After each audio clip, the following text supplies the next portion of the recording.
Hello and welcome. This is Grant Hughes of Grant Hughes Investigates on YouTube. This channel evaluates all aspects of true crime. As you are aware, videos and live streams in this genre often discuss elements of crime that may be disturbing to some viewers. If necessary, take the precautions needed to avoid these feelings. Factual information related to cases is the key to fostering rational true crime discussions. Fortunately, you will find that here. Please hit the like button only once, share the video, and subscribe if you like my content. Thank you very much for watching.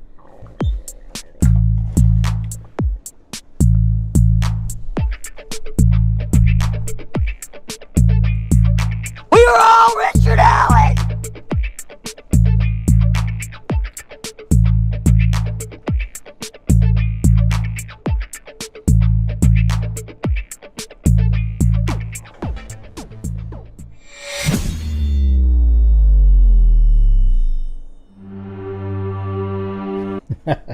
Just kidding.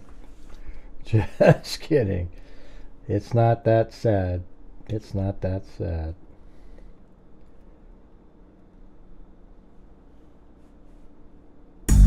There we go. There we go.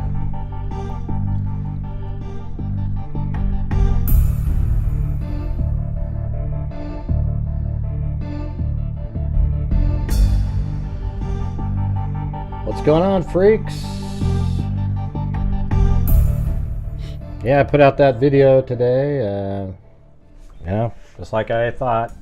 I mean, it does have some views, it's not horrendous, but who knows, man? Who knows what the rhyme or reason is?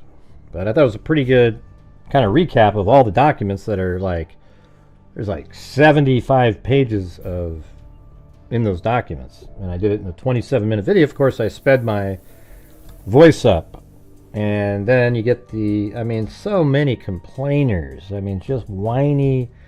It's so easy to understand anyways, right? It's easy to understand even though I put it 40% quicker. It wasn't like blah, blah, blah, blah, blah, blah, like that. It was, it's just wild, Find something else to complain about. That's right. Time to investigate.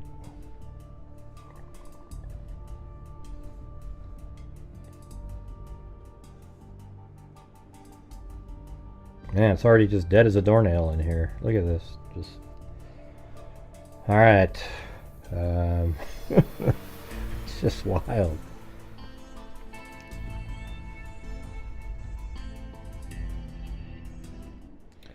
So I figured we could just sort of talk about all the different, we didn't really get to spend a lot of time talking about it because we were just reading it last night. And then the video was kind of the same thing. It wasn't really, discussing it much, but last night we just kind of went through all the documents. Doesn't appear to be any new ones today. Let me check.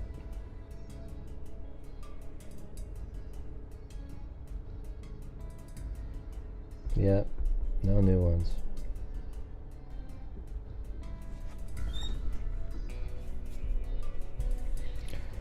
So I guess the main elements in there are things like it mentioned Madison and Xana. Now, I've heard from a source that he was really looking into a lot of Madison's, liking her profile and stuff. And that sort of jives with where it seems like she was the person that he was looking at when he would park his car, basically right where this is right here. You can see right into that window. You can see into Kaylee's room at about the same angle if you're parked way over there as well. You can't really look directly into the room. Hey, thanks. Patty Mills, an ex-Portland trailblazer, as we've discussed before. Thank you. And thanks for Cheryl Moran, who sent a super thanks or whatever on the last video, the video from earlier, and then a couple other people that sent in super chats during the premiere, etc. But tonight's just like any other night. Yeah, none of that. I don't know. I need to get rid of that. Check out the new freak gear. Yeah, the beanies and stuff are pretty cool. I wish people would get those, but.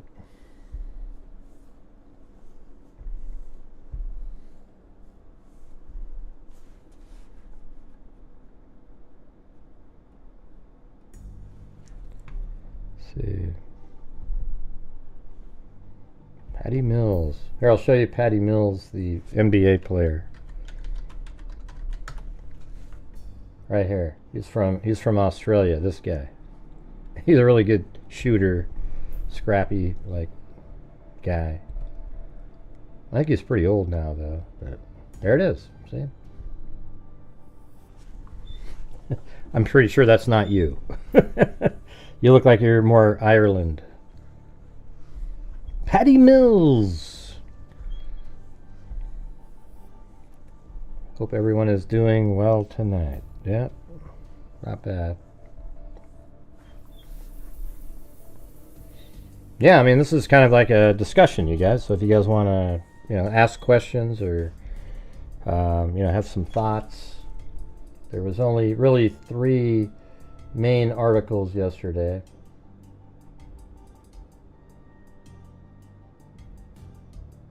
I think the biggest one was there were a few interesting ones like the text messages and 911 call. I mean, there was interesting stuff in there as well. Is this where we heard that Ethan and Xana were found in the same room? I think we heard that yesterday. I just couldn't remember exactly where that was.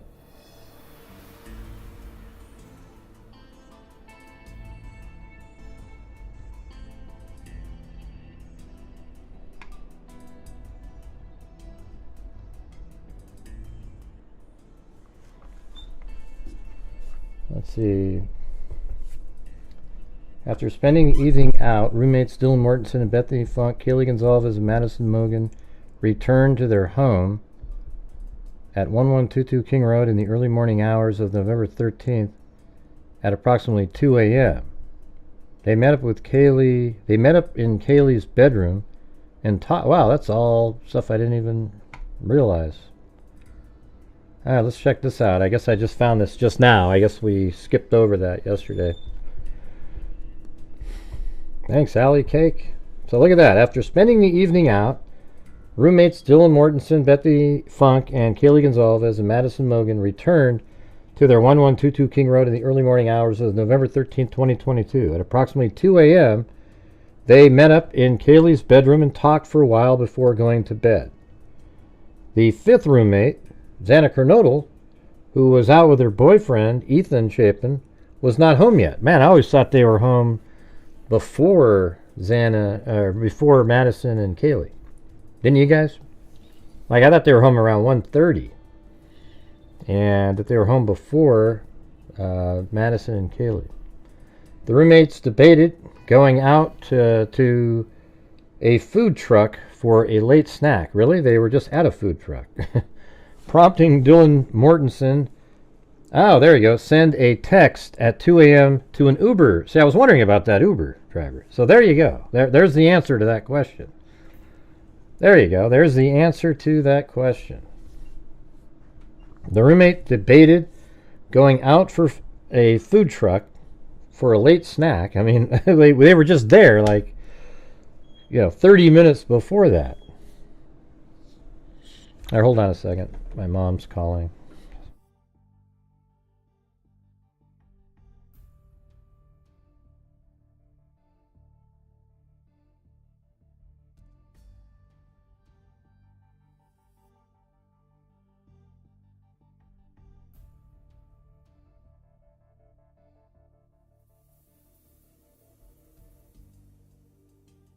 Yeah. She doesn't remember that we... Yeah. It's tough. Hey, thanks, Allie Cake.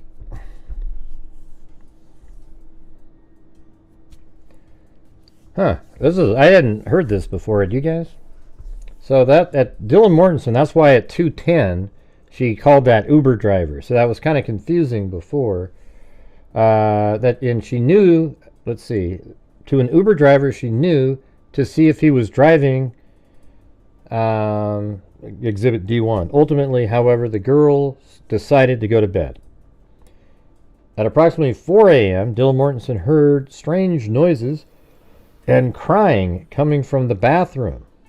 What bathroom? She opened her door at one point and saw a man dressed in wow, so crying coming from the bathroom. Are you talking about the bathroom downstairs? I mean, how does she know? Or maybe the one above her head. I mean, that's crazy. I want to know what bathroom she's talking about. Because if you look at the chart or the graphic here, let's go to this one. If you look at this one here, let's see. Let's go to the one where I'm going to turn off the audio. Yeah. So there's Dylan Mortensen's room, and then we go into Dylan's room next. So that's a room, and then the bathroom is right up there. I don't have a bathroom built because there's no need to. There was nothing in there. So that's the door to the bathroom. That's the window to the bathroom. There's just no sinks or anything. And it just shows you how close that wall. That's just a really small bedroom there.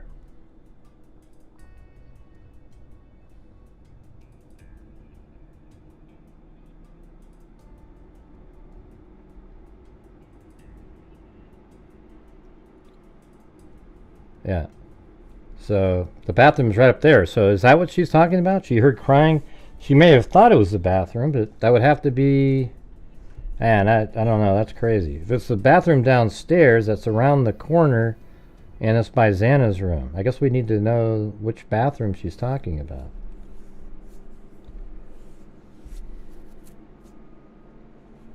At approximately 4 a.m., Dylan Mortensen heard strange noises and crying coming from the bathroom. Why not say what bathroom it is? She opened her door at one point and saw a man dressed in black with a ski mask on walking by her bedroom door.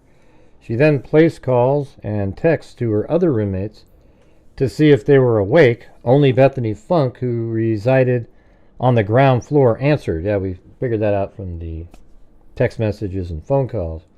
They spoke once for 24 seconds, during which Dylan Mortensen told Bethany Funk she thought she heard something. They spoke again a minute later for 41 seconds when Dylan Mortensen told Bethany Funk she saw a man. See, that's exactly what we said.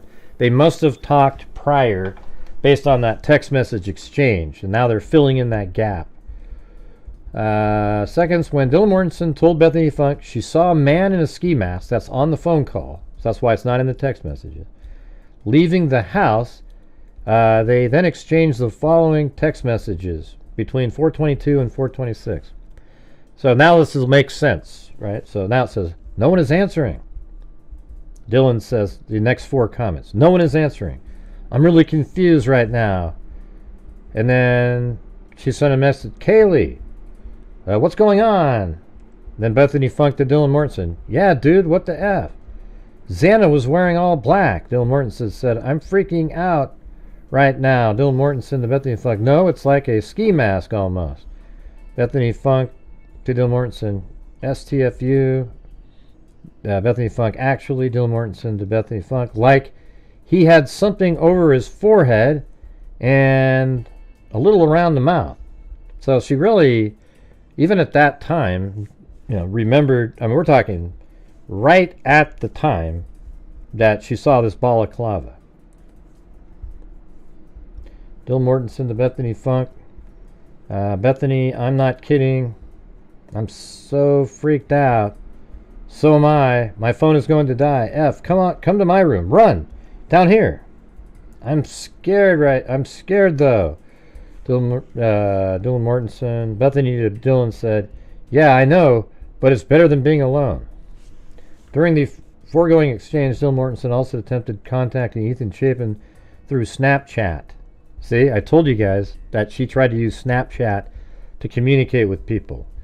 Not that she's just chilling out on Snapchat. She again tried calling Kaylee and Xana, but neither responded. I think that would be great if they put together a complete timeline of every single communication and where it went. Dylan Mortensen then exited her room and began running towards Bethany Funk's bedroom. On her way, she noted Xana lying on the floor of her bedroom with her head towards the wall. Oh, wow. Hold on. Dylan Mortensen exited her room and began running towards Bethany Funk's bedroom. On her way, she noticed Xana lying on the floor of her bedroom with her head towards the wall and her feet towards the door. Wow, you guys. I mean, that is crazy. I don't know how we... I mean, I guess ChatGPT doesn't do a very good job. Hold on a second. So I guess the door was open then. So it was like that. That's crazy, you guys.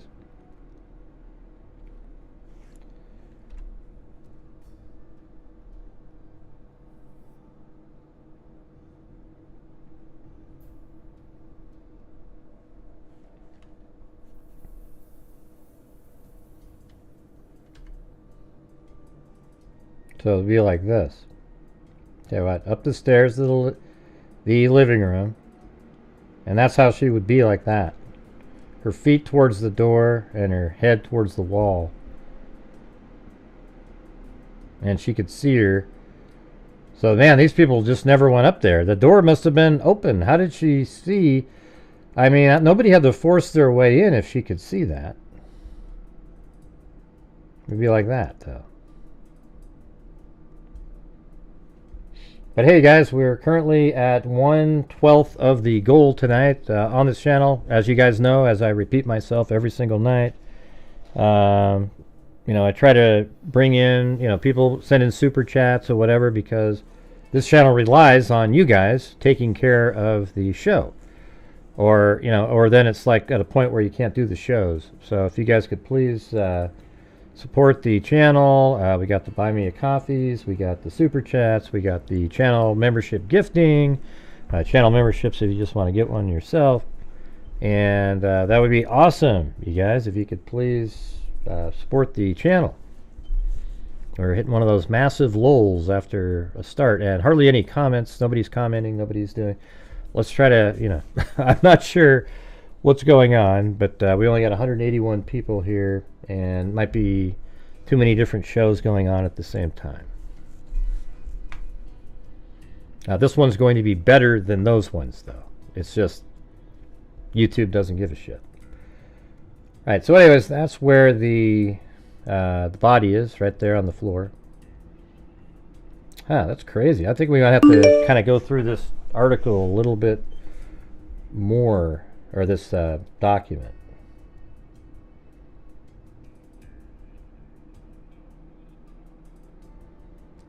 And thank you for the coffee. 4 paws.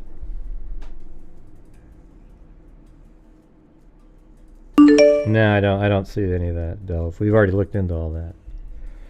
Alright, so it says, during the foregoing exchange, Dylan Mortensen also attempted contacting Ethan Chapin through Snapchat. She tried calling Kaylee and Xana, but neither responded. Dylan Mortensen then exited her room and began running towards Bethany Funk's bedroom. On her way, she noticed Xana lying on the floor of her bedroom with her head towards the wall and her feet towards the door. Dylan Mortensen thought Xana was drunk. Yeah, she thought she was drunk, but there was other activities, so she was a little bit nervous. Hey, thanks, CR, for gifting a membership to Lucy GG. And then there's Alyssa Stedman. Wow, new detail. Yeah, well, it's crazy. I mean, this is in the document from yesterday. I think we just missed this part, so I like getting these pieces of information because it starts narrowing in the factual elements where you can then, you know, sort of speculate more reasonably. No, they didn't. They never said that. It was the people in the public said that, Dottie. Law enforcement said that they could see a body from the hallway. Now, on the way to the room, you could see Xana lying on the floor. So it's interesting. I don't think the door was ever shut. Once Dylan Mortensen arrived at Bethany Funk's room, they locked the door and both made additional unanswered calls to the other roommates. At 4:32 a.m., Dylan Mortensen again texted Kaylee, "Please answer." With no response. And then it says, between approximately 5 a.m. and 5:30 a.m., Dylan Mortensen engaged in activity on her phone, primarily creating, editing, and deleting images and videos. Deleting videos. Oh, there's the Pro Burgers. Her phone activity then ceased until 8:05, when Dylan Mortensen accessed Instagram for a few minutes.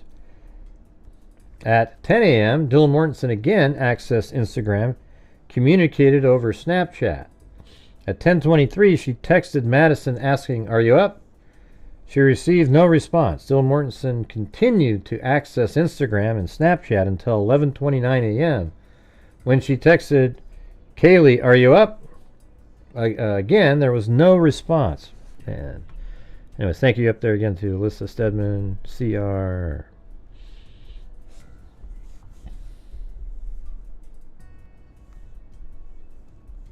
Again, there's no response, which Dylan Mortensen thought was strange because Kaylee and Madison were early wakers.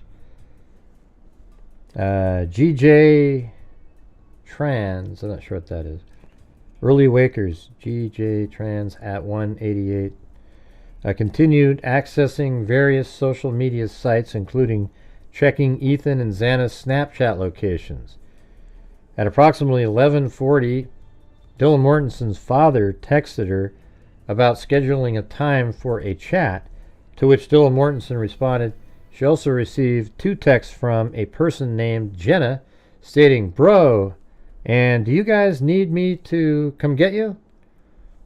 At approximately 11:50 a.m., Dylan Mortensen called her friend, EA, and asked her to come over and check the house because she was scared. EA and her boyfriend, HJ, so that's Hunter.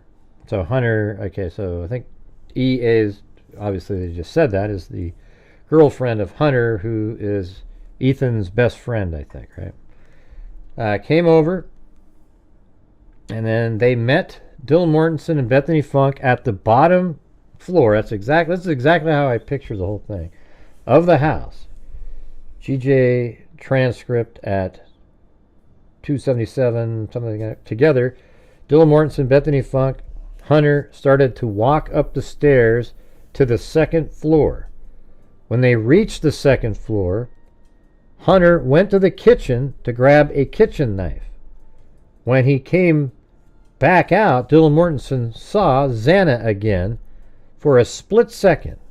And I just started bawling because I thought she was just like, I don't even know, I thought maybe she was still just drunk and all asleep on the floor. Why would you be bawling, though?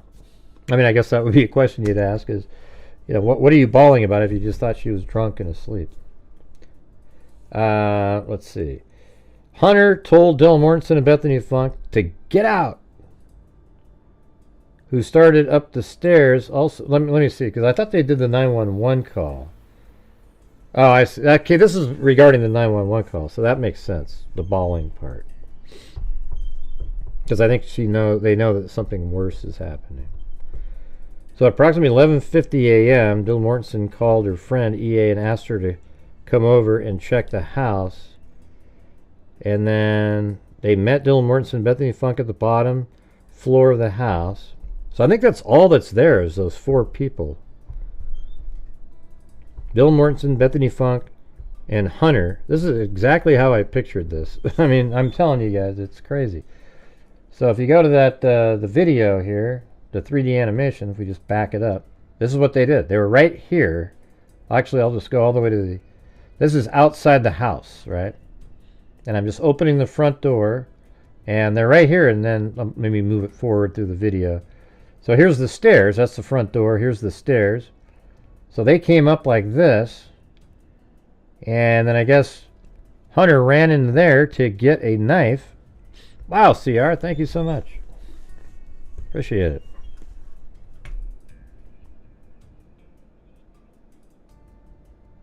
I wish I had the, I haven't heard it for so long that the sound, I guess it's too late. Okay, I turned it on for any next ones. Yeah, so they came up together. So just kind of listen to how this is playing out. They come up together, all three of them. Continued accessing various social media. Okay, we're right there. Kitchen knife. So he went to the kitchen to grab a kitchen knife. Why did he do that?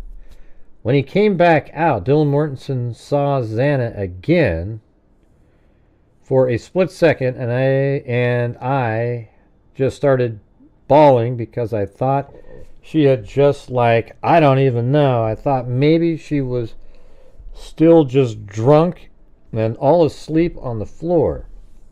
Also, saw Xana lying on the floor. Bethany Funk also saw Xana lying on the floor. And then Hunter told Dylan Mortensen and Bethany Funk to get out, but that was on the 911 call. Who had started up the stairs also turned around after... so this must be... They're missing something here, because like the 911 call, Hunter told Dylan Mortensen and Bethany Funk to get out. Get out, get out, get out. Who had started up the stairs also turned around after Hunter instructed her not to come any further. They both went outside shortly afterwards. Hunter exited the house and told them... Wow. So, what do you mean? That doesn't make any sense right here. This is out of order. Exited the house and told them to call 911. Well, what do you mean? They do exactly that same stuff on the 911 call. Maybe they just forgot the order of that. Now, out of the trauma, they were told to go upstairs. You guys get what I'm saying? Like, that's exactly what was said on the 911 call. So I think this is just, the reason they went upstairs is because of the 911 call. Except, why would Hunter go to the kitchen to get a knife on the 911 call? I don't know. That's kind of confusing. Thanks, Alley Kick. He was... Okay, and then it says, Hunter told Dylan Mortensen and Bethany Funk to get out, who had started up the stairs. See, this is exactly what the 911 call was doing. Also turned around after Hunter instructed her not to come any further. They both went outside. Shortly afterward, Hunter exited the house and told them to call 911. So they went and did the exact same thing. See, that, you guys get what I'm saying? That doesn't make any sense. He was pale white and mentioned something about someone being unconscious. See, that was in the 911 call. At 11:56 a.m., Bethany Funk called 911 from her cell phone and spoke to Caroline Calvin, the 911 dispatcher. The call lasted for 4 minutes and 11 seconds. Thank you, Ali K. During the call, the phone was passed around to different individuals, including Bethany Funk, Dylan Mortensen, and Hunter. And an unidentified female speaker, heavy breathing and crying. Let's see how they talk about going upstairs again. Can be heard throughout the call. Bethany Funk spoke first, stating something is happening, something happened in our house, and we don't know what. Bethany Funk attempted to provide the address of the house to dispatch, but could not continue. At that point, an unidentified female speaker took the phone and provided the address and Bethany Funk's phone number. The following exchange ensued. Hey, thanks, Mary Buckles. Yeah, they saw a man in the house. Dylan Mortensen then informed dispatch that Xana was 20 years old. I think there's something wrong in this up here. Right in there. No, not there. Where the hell was that part? Right?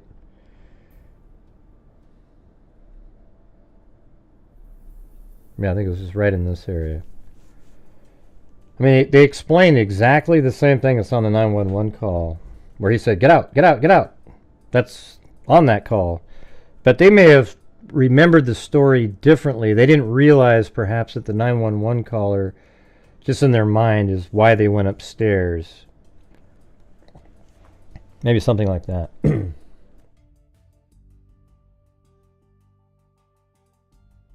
Hey, thanks so much, Mary Buckles.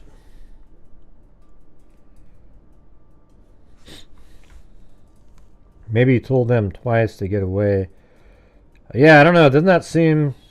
Would you really say get out, get out, get out, and have them go down the stairs twice and do the exact same thing twice? That just seems strange. Like you would have already said, yeah, we went up there. So I just think it's conflating the same moment in time. So Hunter went to the kitchen to grab a kitchen knife. When he came back out, Dylan Mortensen saw Xana again for a split second. And I just started bawling because I thought she had just like, I don't even know. I thought maybe she was still just drunk and all asleep on the floor. Hunter told Dylan Mortensen and Bethany Funk to get out. EA, who had started up the stairs, also turned around after Hunter instructed her not to come any further. They both went outside. Shortly afterward, Hunter exited the house and told them to call 911. So why would he go up again and say, get out, get out, get out? He would have seen what happened already. It doesn't make sense that he said that. I think they're just conflating two different moments. My detector, gonna get ya on a stretcher if you try and play me like an old prince. That's right, Kami. Here for another Professor Gray lecture. Certified human lie. Yeah. Thanks for the updates. Yeah. Anyways, that's pretty wild, you know. It's I hate when there's inconsistencies. And a lot of times just the reporting is that way, the way law enforcement writes it down.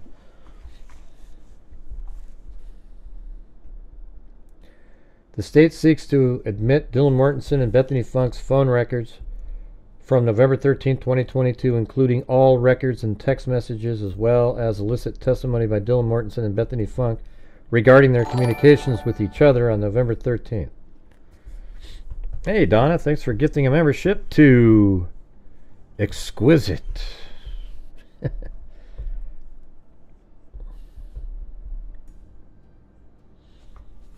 Let me see if there's anything extra at the top. I mean, that was like new information all the way through.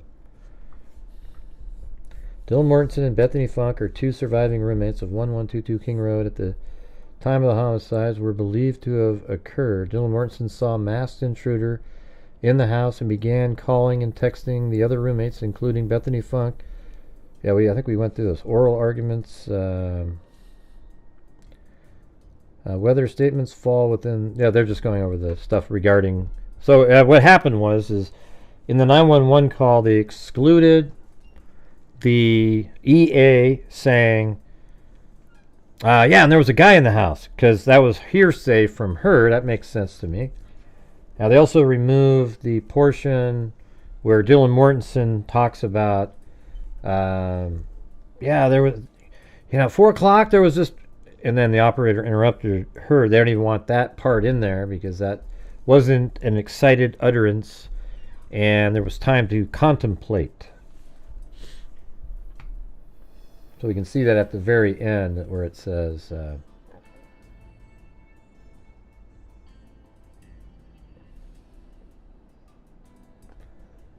against this background, the court will permit a transcript of the 911 call to be used as a demonstrative aid, assuming the proper foundation for 911 call is established and the transcript is properly authenticated. To this end, the state is responsible for proposing an appropriate jury instruction. The transcript will not be admitted as substantive, God, I hate that word, evidence, and will not be available to the jury except when the 911 call is being played, including during deliberation, because it is not going to be used as evidence. The court does not find that the transcript is cumulative to the 911 audio and otherwise prejudicial to the defendant. Based on the foregoing, the state motion in limine, text messages and testimony is granted in part and reserved in part. The state motion in limine 911 calls granted in part and denied in part. So, you know, both sides got something out of it.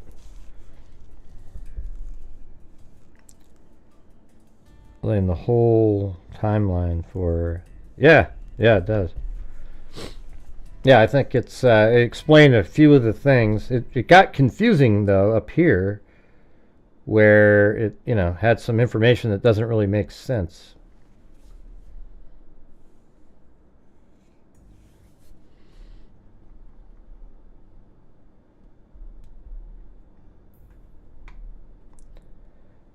Statements around. Let me read these ones. These 1 through.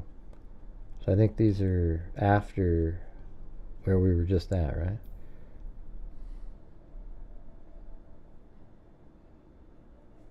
Call begins with Bethany Funk telling dispatch something is happening, something's happened in our house, and we don't know what.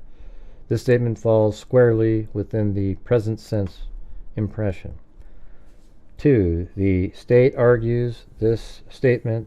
One of the roommates who passed out, and she was drunk last night, and she's not waking up. The state argues this statement is a present sense impression because the female speaker is describing the scene around her. However, as defendant points out, the roommate at issue in the statement is Xana. The only individuals who experienced or saw Xana unresponsive were Dylan Mortensen, Bethany Funk, and Hunter. Thus, defendant contends the exception does not apply because the female speaker never saw Xana unresponsive and thus lacks the first-hand knowledge of the information contained in the statement. It's weird that 911 calls have to be parsed out so dramatically like that. And this one is, and they saw some man. So the state argues this statement is both a present sense impression and excited utterance because it is in response to finding Xana unresponsive. Well, it's not, though, because it's really Dylan saying that there was a guy in the house.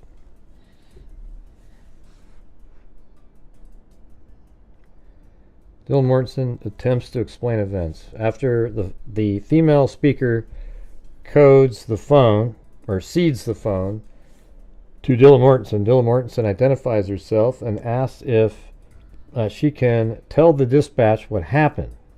The dispatch responds by asking what is going on and if someone is passed out. This exchange will not be offered for the proof of the matter asserted and therefore is not hearsay. However, Dylan Mortensen then states, I don't really know, but pretty much at 4 a.m., the state argues this statement is a present sense impression and or an excited utterance because Dylan Mortensen is trying to explain to the dispatcher what she saw while under the current excitement of realizing that a roommate is not waking up and something could be wrong in the house. Defendant disagrees, noting the event Dylan Mortensen begins to describe what occurs 8 hours prior. He further argues it is not an excited utterance because she and Bethany Funk had several hours to reflect on what she had seen and experienced. Yeah. So they wiped that one out. Man, that's some crazy stuff. I almost feel like I want to... Let me go back up there again. Like this whole... Right up in here, I think. After spending the evening out... Like this is... Let me just save this out. I might have to make a video on this. That's...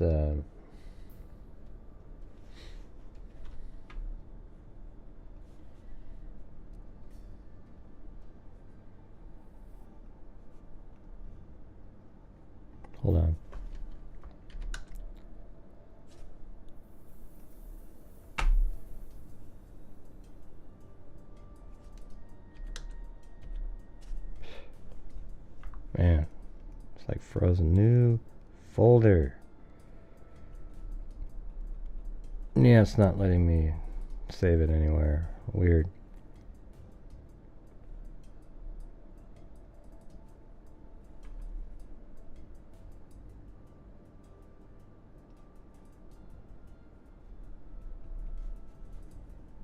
Sorry, trying to. Oh, there. I guess there was 3 folders made. So that one's going to be 2025 04 26. Okay, hold on.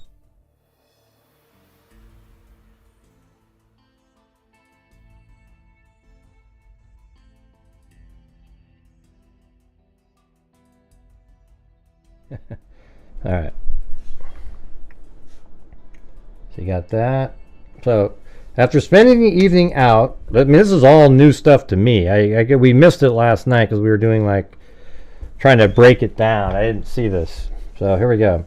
After spending the evening out, roommates Dylan Mortensen and Bethany Funk, Kaylee Gonzalez, and Madison Mogan returned to their home at 1122 King Road in the early morning hours of November 13th, 2022.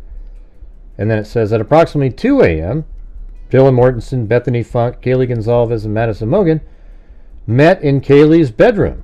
So that's Kaylee's room, right? The one with her dog Murphy in it. And talked for a while before going to bed.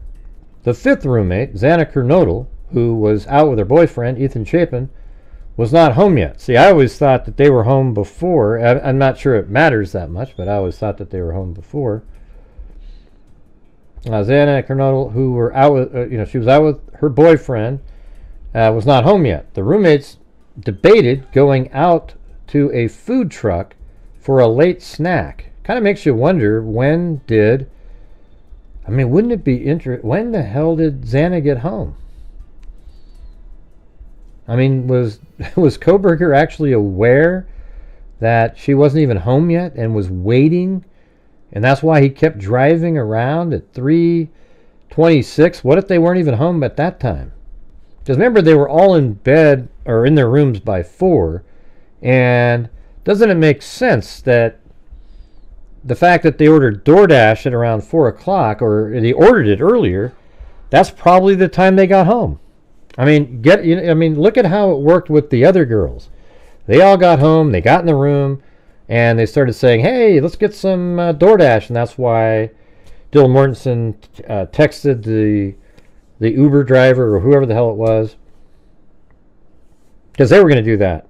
That's what typical college students do. So doesn't it make sense that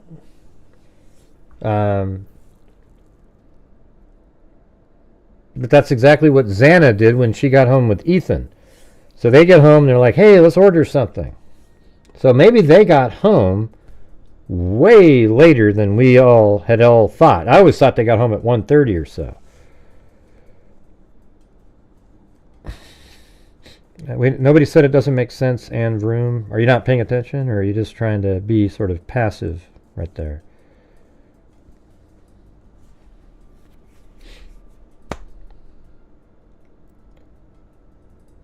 Narrative makes sense to me and explains Kaylee's dad recently saying that he understood how the kids interacted in the house in a way that might seem oddly disconnected. I don't even know what the hell you're talking about. So anyways, I think that it could be that Xana and Ethan ordered something on, to eat way later than we thought. Now, what if they did order something at like 3:20 something, and Kohberger's just driving around because that's one of the lights that are on, and he doesn't like that, but then he just gets really antsy and decides to do it anyways.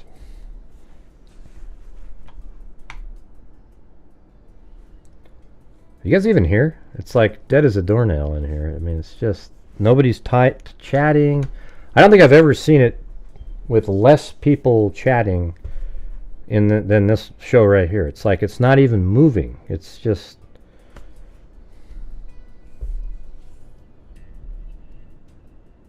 I don't know. I actually figured out the Jack in the Box thing at the beginning of the case, and I don't remember the time that I came up with. there's a time frame where they're cleaning. I think it was like 3 to 4 or something like that. I don't remember. Right.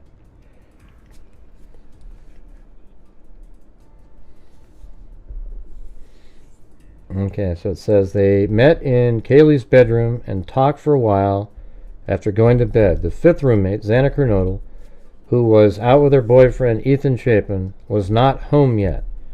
The roommates debated going out to a food truck for a late snack, prompting Dylan Mortensen to send a text at 2:10 a.m. to an Uber driver she knew to see if he was driving so they could go back out to that same grub truck maybe. But what's weird is like Dylan and Kaylee had already eaten there. You know, like they had eaten there and left there like 40 minutes before this call, but maybe they would just eat some more, I guess. I don't know. At approximately 4 a.m., but it says, however, they all decided not to get it and then went to sleep. So ultimately, however, the girls decided to go to bed. At approximately 4 a.m., Dylan Mortensen heard strange noises and crying coming from the bathroom. She opened her door. See, I want to know what bathroom that is. You know, there's a bathroom by Xana's room. There's one above her head. And why would she hear crying above her head? That doesn't make any sense. They were attacked in the room, so is it them that are crying? But I think the person crying is Xana. She opened her door at one point and saw a man dressed in black with a ski mask on walking by her bedroom door. She then placed calls and texts to her other roommates to see if they were awake. Only Bethany Funk, who resided on the ground floor, answered. They spoke once for 24 seconds, during which Dylan Mortensen told Bethany Funk she thought she heard something. And by the way, the numbers on the screen, there isn't 839 people. There's maybe 250.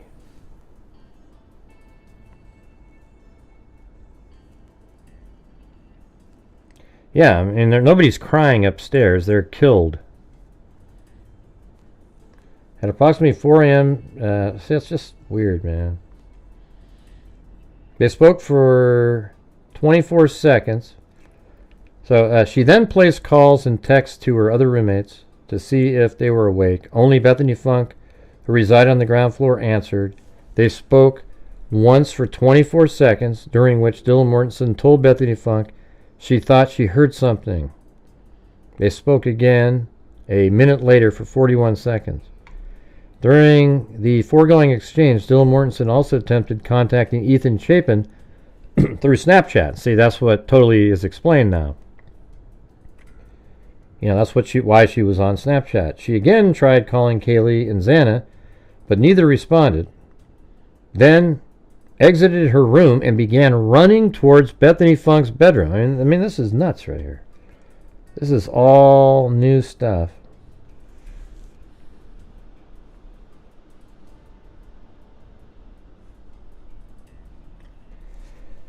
So she began running towards Bethany Funk's bedroom. On her way, she noticed Xana lying on the floor of her bedroom with her head towards the wall and her feet towards the door.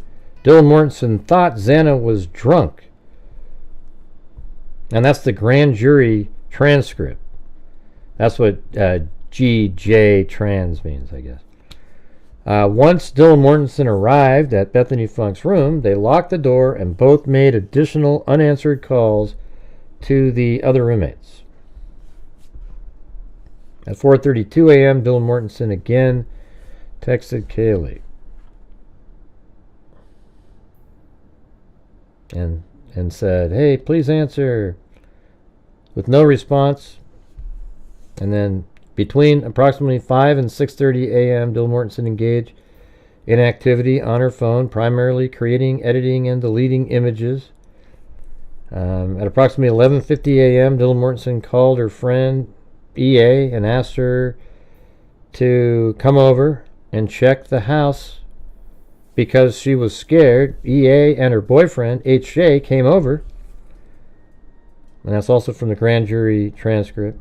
They met Dylan Mortensen and Bethany Funk at the bottom floor of the house. Grand jury transcript. Together, Dylan Mortensen, Bethany Funk, and Hunter started to walk up the stairs to the second floor. When they reached the second floor, Hunter went to the kitchen to grab a kitchen knife. I wonder what that was for, like protection or what? When he came back out, Dylan Mortensen saw Xana again for a split second. And then it's weird how there's no quote or anything. It just says, and I guess that's a quote right here. Saw Xana again for a split second, and I just started bawling because I thought she had just, like, I don't even know. I thought maybe she was still just drunk and all asleep on the floor.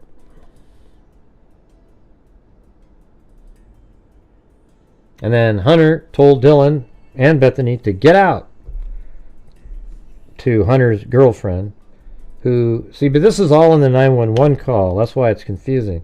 Who had started up the stairs, also turned around after Hunter instructed her not to come any further. So remember, he said, get out, get out, get out. Why would he say get out again on the 911 call? That doesn't make any sense. I think they're just conflating how it went.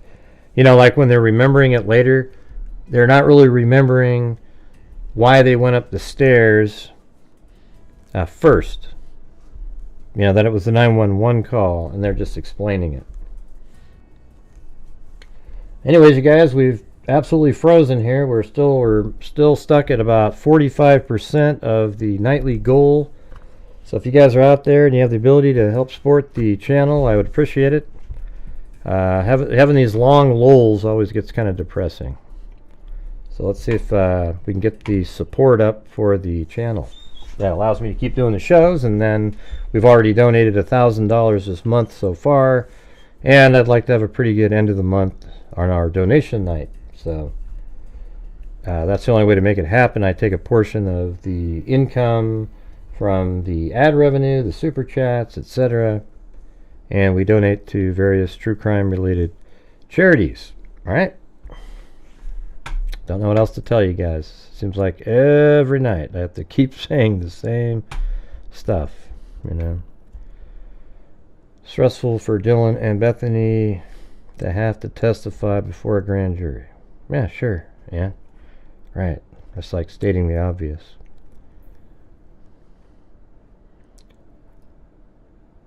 Yeah. Been in the jam this month. Yeah, that's all right.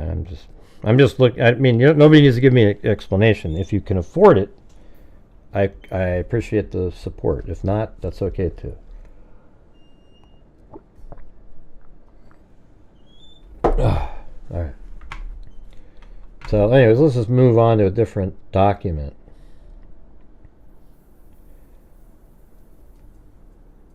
What was the part though where it says like Ethan and Xana were in the room at the same time? Or they were killed together. Dylan Mortensen continue accessing various social media sites, including checking Ethan and Xana's Snapchat. She's just seeing if they're awake doing things.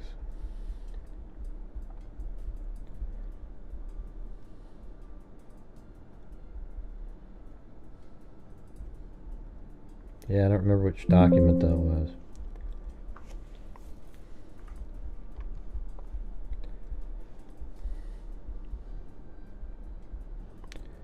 Yeah, the defense said that. Which document was that in, though? I mean, I don't think that that's something they just made up. You know, there's no reason, there's no advantage gained by saying that.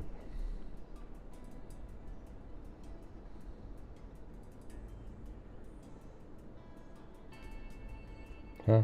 Yeah, I don't need the explanations. As I said. All right, let's see. We've got. This one is the defendant's motion to strike death penalty because of autism. I mean, that one just crashed and burned. I mean, they didn't even, I don't know where GSU PM is these days, but I wonder what she would think about that. I think she would agree with it probably, right? Because it's just like, I mean, you can't sit there and blame everything. Autistic. I think it's an insult to autistic people. You know, what you're saying is, man, at any moment, one of these guys could go nuts and start killing because they can't really control. That doesn't make any sense. Yeah.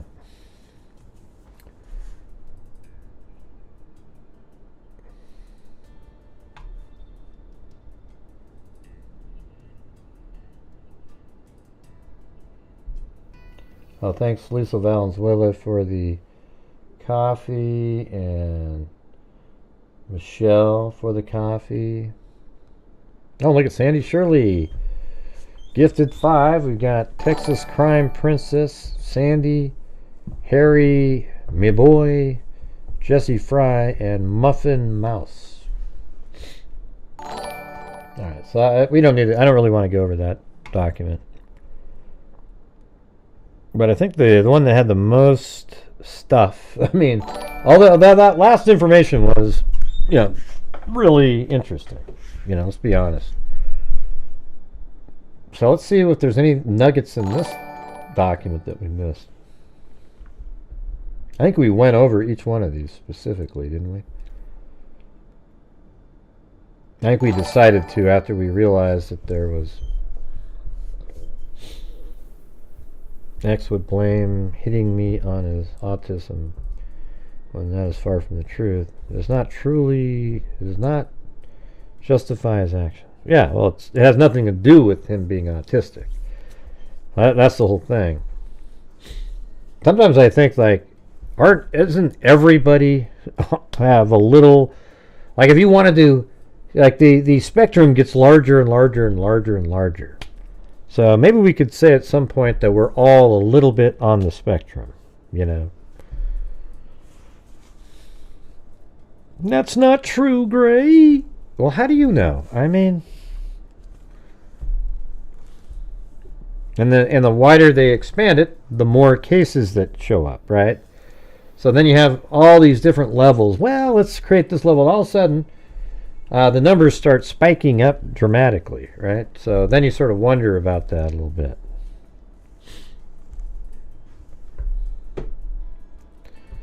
Yeah, just because Ethan and Xana were found in the same room doesn't mean that they were killed at the same time. Yeah, it doesn't necessarily mean that, but maybe they were. Yeah, maybe they were just in the room. Except the only problem with stuff like that is, like, where does the statement, "It's okay, I'm here to help"? You know? Where does that come from? It's like somebody, you're saying that to somebody that's already injured, or that person is with somebody that's injured and you don't want to freak them out.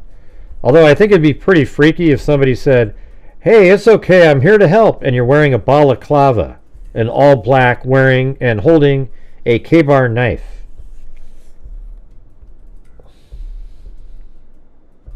I mean, everything that the defense says isn't a lie, okay, you guys? Like, some of the stuff is legit. Like, for example, I think there's I've heard that it's very possible that there's some wounds that appear to be from a different type of a weapon.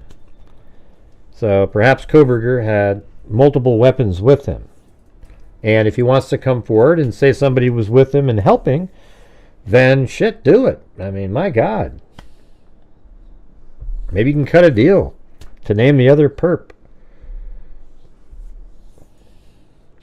Yeah, they said that there's wounds that are, they're not really, they don't know what the hell they came from. Something like that. All right? So take that for what it is. That's why it's a spectrum. Well, I know, but see, the thing is, but then wouldn't there be like, okay, so here's the problem with the spectrum seemingly ever expanding. is that the numbers go up then, right? It's like, oh, wow. When back in 1970, there was only 3 kids in 1,000 that were autistic. Now it's like 93 in 1,000. Okay, but you've also included a lot more people. So if you went back to the same standards that you used in 1970, would it still be 3 in 1,000? I bet it would.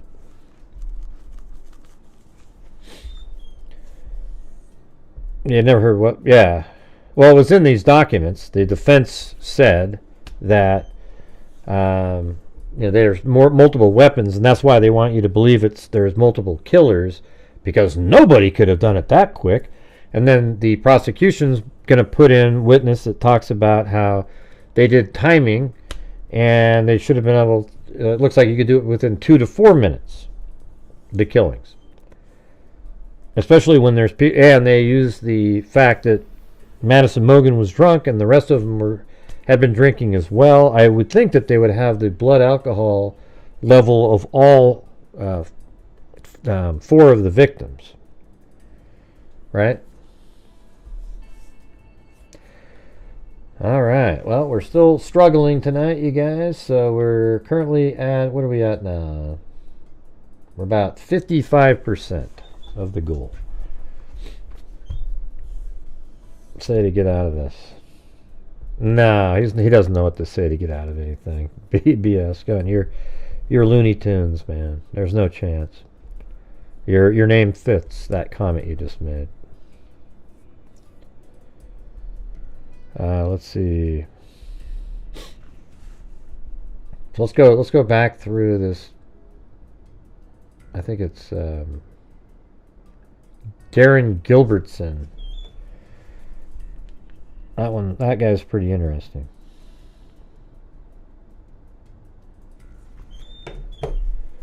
Defendant disclosed expert opinions from Brent Turvey that more than one assailant was necessary to accomplish the crime in the time frame alleged.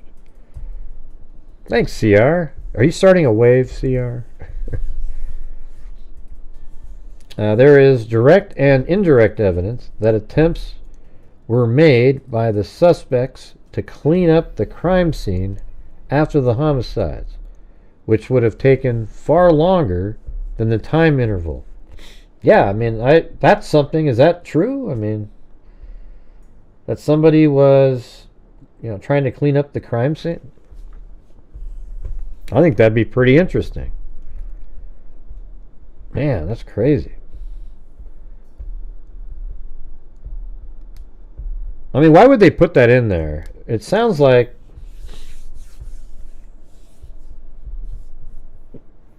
I'm wondering is like, could that be somebody else's blood? Like Xana, for example. My theory about Xana is that Ethan and Xana were attacked, and then there's this time frame where Koberger thought he killed both of them. And then he came back and he heard whimpering sounds. And that's when he said, "It's okay, I'm here to help." And then killed Xana, in his mind a second time. And so wouldn't that be interesting if she was in the bathroom for a moment trying to, like looking at herself, cleaning stuff up, and it looked like somebody was cleaning up, smearing stuff around. Well, of course they would say that, yeah. Maybe that's why he took so long to what?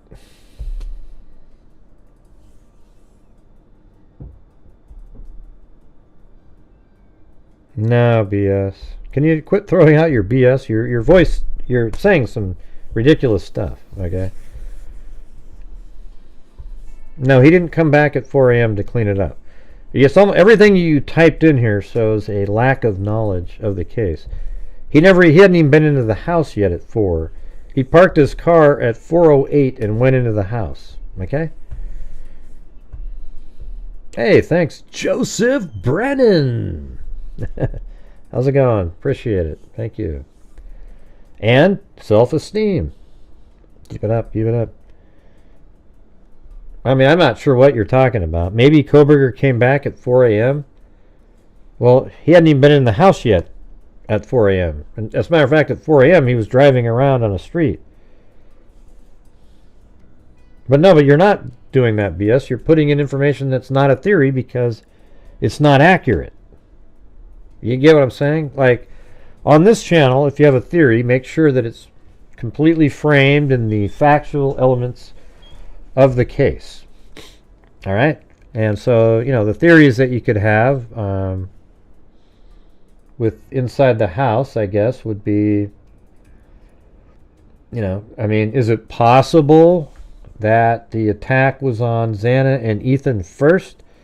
This new 4-minute theory really kind of opens the door for that, because if it's really a 4 to 5 minute period, let's say, they say 2 to 4, but you know, let's just add a minute for other stuff. And so it's interesting that we sort of seem to have a time when we know that he left. Right? We know that Koberger left the house probably between 4:17 and 4:18, given the dog barking sound and the... Now, you know what we should do in a minute here is go back and read that probable cause section again. It's been so long, but with all this new information, it might sort of be interesting. You guys want to do that here in a minute? Just that section on like the house and what was going on. So like 4:17 to 4:18 he leaves. So if it only took 5 minutes, that means at 4:12 he's inside the house and already attacking people. But guess whose phone stopped connecting to TikTok at 4:12? Well, that's Xana. So if you want to use something to... And by the way, he pulls over at 4:08, sits in his car, gets ready for all the blood spatter mitigation, and then he goes into the house, starts attacking at 4:12. He's over at 4:17, even an extra minute from the timed stuff. And then he leaves the house and then spends about 3 minutes taking his clothes off, doing the blood spatter mitigation, putting it into the vehicle, and then driving away at 4:20 and 47 seconds. Come on, you guys. I think that could be something. I don't know, man. If you go upstairs first, maybe she quit using TikTok when she heard sounds coming. Or somebody... Well, that's interesting, too. So let's look at it differently. Okay, at 4:12, Xana is walking around sort of in this area somewhere. I guess what might be easier to do... use this one here. Let's see. Not that one. Yeah, so let's say Xana she's walking down, you know, either coming back from the kitchen or just somewhere around here, and then sees somebody going upstairs. But here's the problem. When she goes, hey, somebody's here, you know that part? Wouldn't Koberger immediately turn around and attack that person? You would think, right? So, is it when he's upstairs attacking people, did Xana go upstairs and see this individual? And by the way, doesn't it show you that it's pretty light inside the house? That Dylan Mortensen could see Xana down that hallway in the room. That means it's pretty light in there.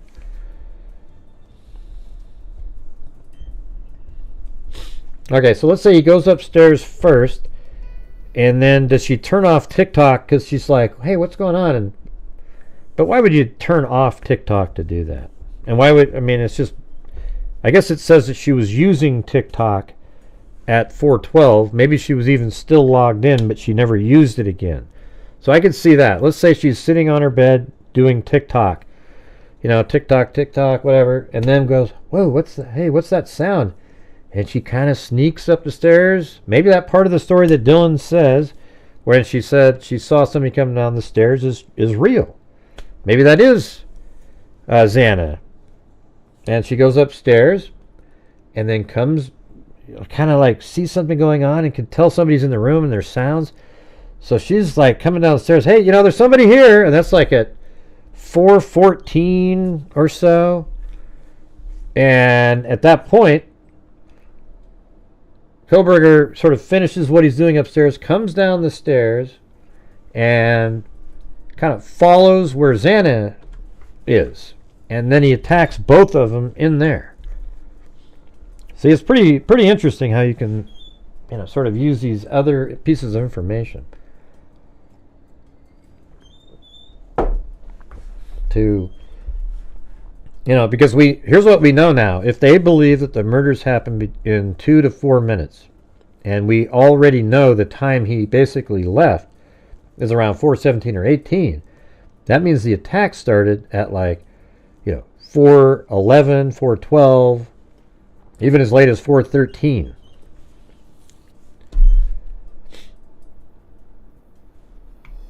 It's pretty crazy, you guys. Pretty crazy. All right, I'm going to pull out that probable cause now. Yeah, that's been a while since we've even looked at that.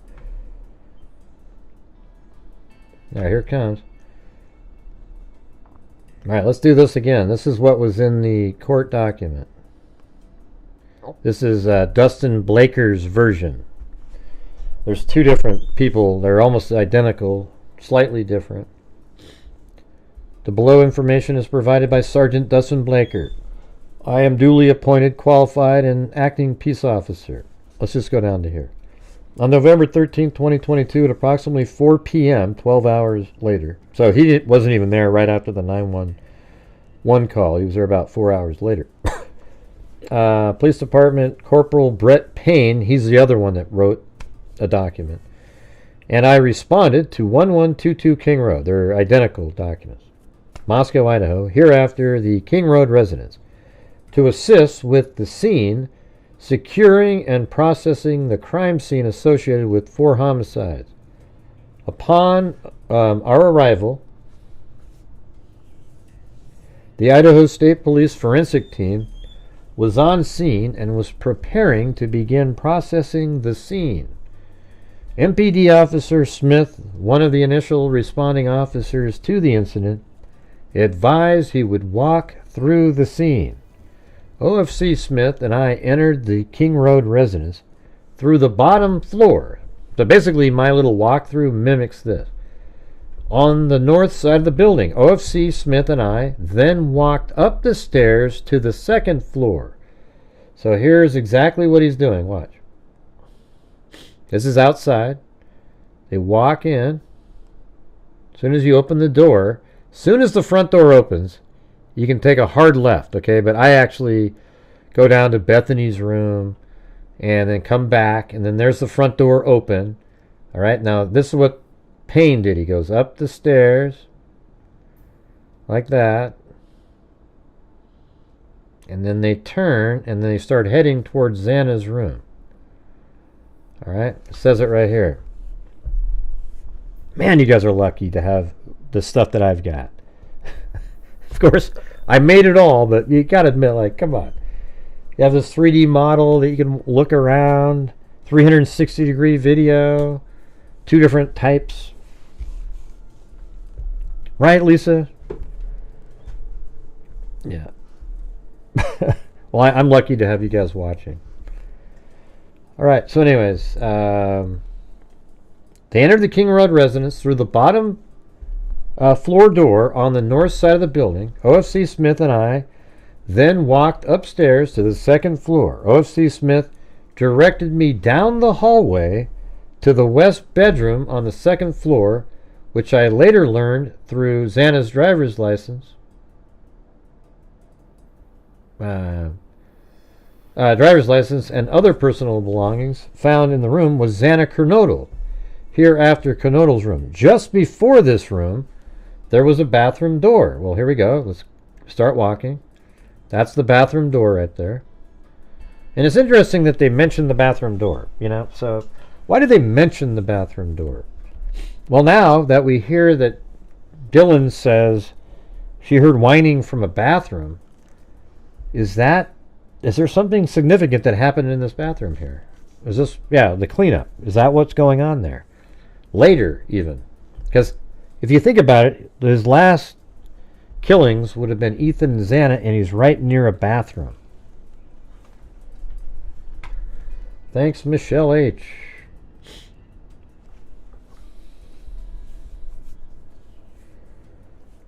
Just before the room, there was a bathroom door on the south wall of the hallway. As I approached the room, I could see a body later identified as Kernodle. But so, I mean, you couldn't you see the body? I mean, maybe there was people in the room, and you know, he just couldn't see it. But Dylan could see the body just running down through the hall, right? So, I mean, think about it like, let me go back. If I go to this one. So when Dylan, that's Dylan's room right there, okay? When she went down to Bethany's room, she ran out and then went this direction, but glanced down the hallway and saw Xana on the floor.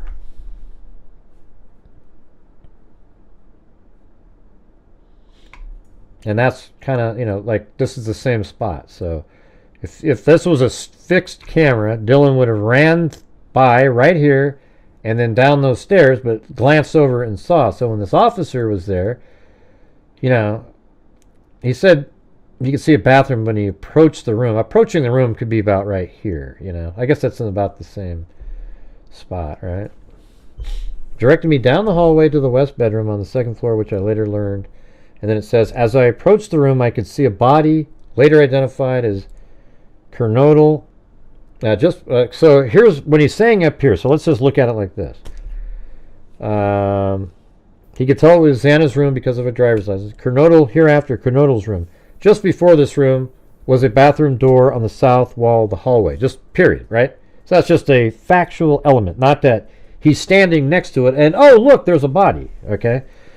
Then here it says, as I approached the room, I could see a body later identified as Kernodle. So he's not, that other sentence is just sort of a random comment thrown in, which is kind of interesting because why do we need to know that?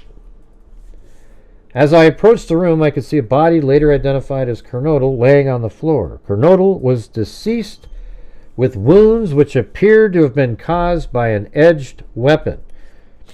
Now, before this was even out, that's, you know, edged weapon, everybody always knows is a knife. When was the fixed blade comment was made early on? Because the whole thing about the K-bar knife was like, man, that was in the first 2 weeks. And that's one of the interesting things about Papa Rogers, who was able to deduce from it, people saying it was a fixed blade knife, to it being a K-bar knife, because that was even what it mentioned. Yeah, we think he was using a K-bar knife. Well, how else would you know it? I mean, he just used common sense in my mind.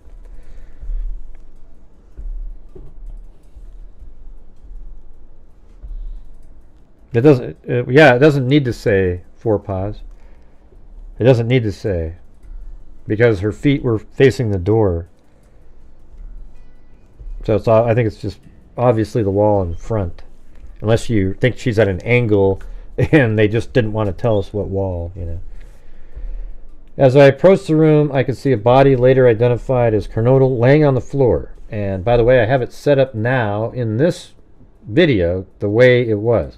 Her feet facing the door and her head towards the wall. Okay? I doubt she was like this. You know, like something like that. And, you know, they're talking about the other wall. That just doesn't make any sense. That you would describe it differently.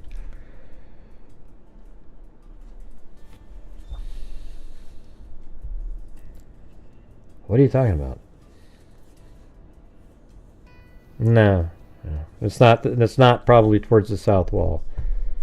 In the other document we just read, it says that Kernodle's feet are facing the door and her head is towards the wall.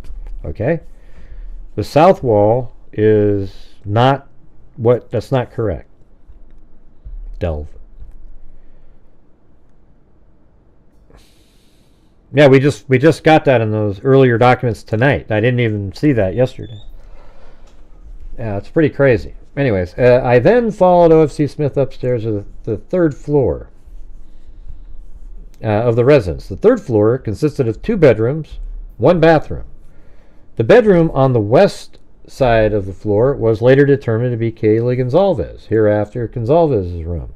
I later learned from review of Officer Nunez's body camera, they're going to show this at trial, there was a dog in the room when Moscow police officers initially responded. The dog belonged to Gonzalez and her ex-boyfriend Jack DeCour.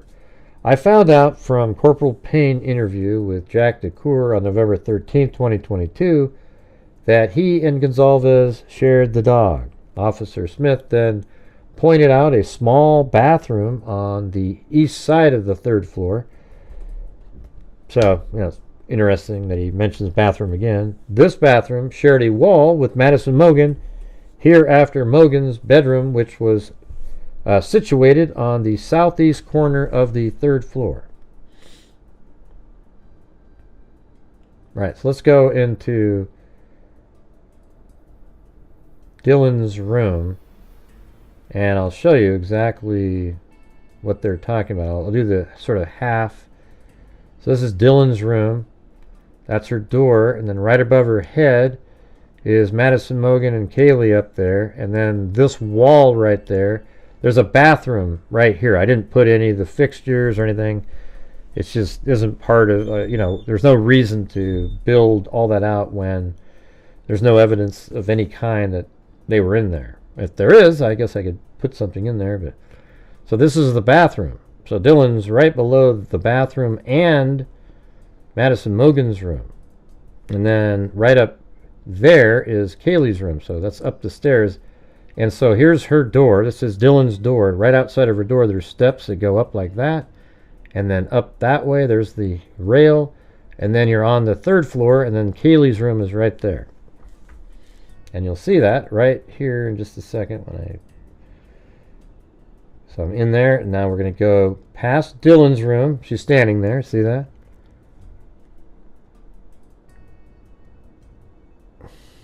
Now, don't ever bring that person's name up on here again. Yeah, I already did all that research 2 years ago, Bev. You must have missed it. Yeah. Or anyways, so this is Dylan's room, and I actually called up DoorDash and talked to somebody there. Yeah, 2 years ago. Just call him Johnny Come Lately. So when you go up the top of the stairs, you take a left. That is Kaylee Gonzalez's room. Okay, and then as he described, there's a bathroom that shares a wall with Dylan's room. With Madison's room right there. Dylan's room's right below. And he doesn't know anything, Bev. He doesn't research how late can DoorDash order be put in to Jack in the Box 224. Give me a break. Let's see. Yeah, I think I have directions wrong. Yeah, you do. Let's see.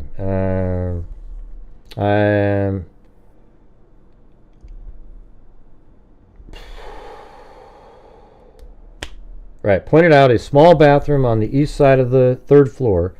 This bathroom shared a wall with Madison Mogan, hereafter Mogan, bedroom, which was situated on the southeast corner of the third floor. As I entered this room, I could see 2 females in the single bed in the room, both Gonzalez and Mogan, and it turns out Gonzalez was sort of sitting up in the corner, hunched over, as her mom said on an interview last year, I think.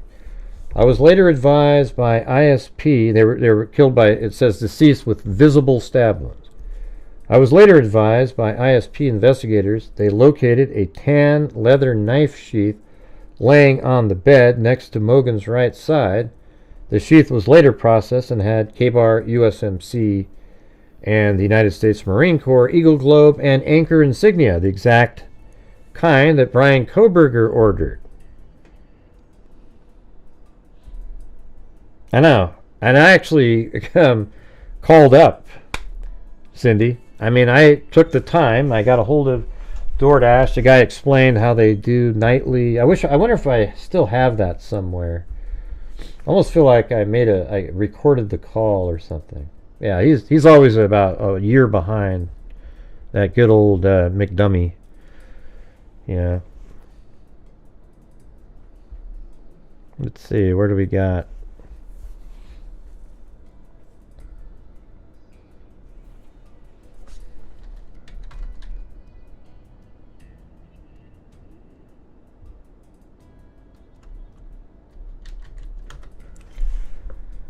Yeah, I don't know where that is, but literally called over there. I mean, you know, it's on one of his shows from a long time ago. I have no idea. It's just weird how these people, it's almost like they come in here intentionally. You know, they're never channel members. They always throw out some rando, literally was like day 5 stuff. All right, so currently, let's see. We are still about like 15 gifted memberships short of reaching the goal tonight, you guys. So if you're out there, maybe you want to, you know, gift some memberships to other people, help support the channel at the same time, reach the goal, then I'll donate 5 myself. That would be awesome.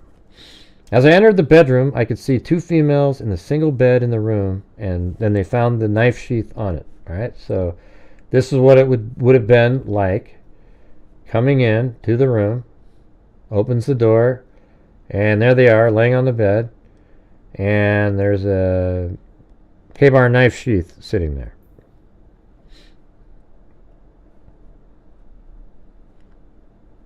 And it says the Idaho State Lab located a single source of male DNA left on the button snap of the sheath.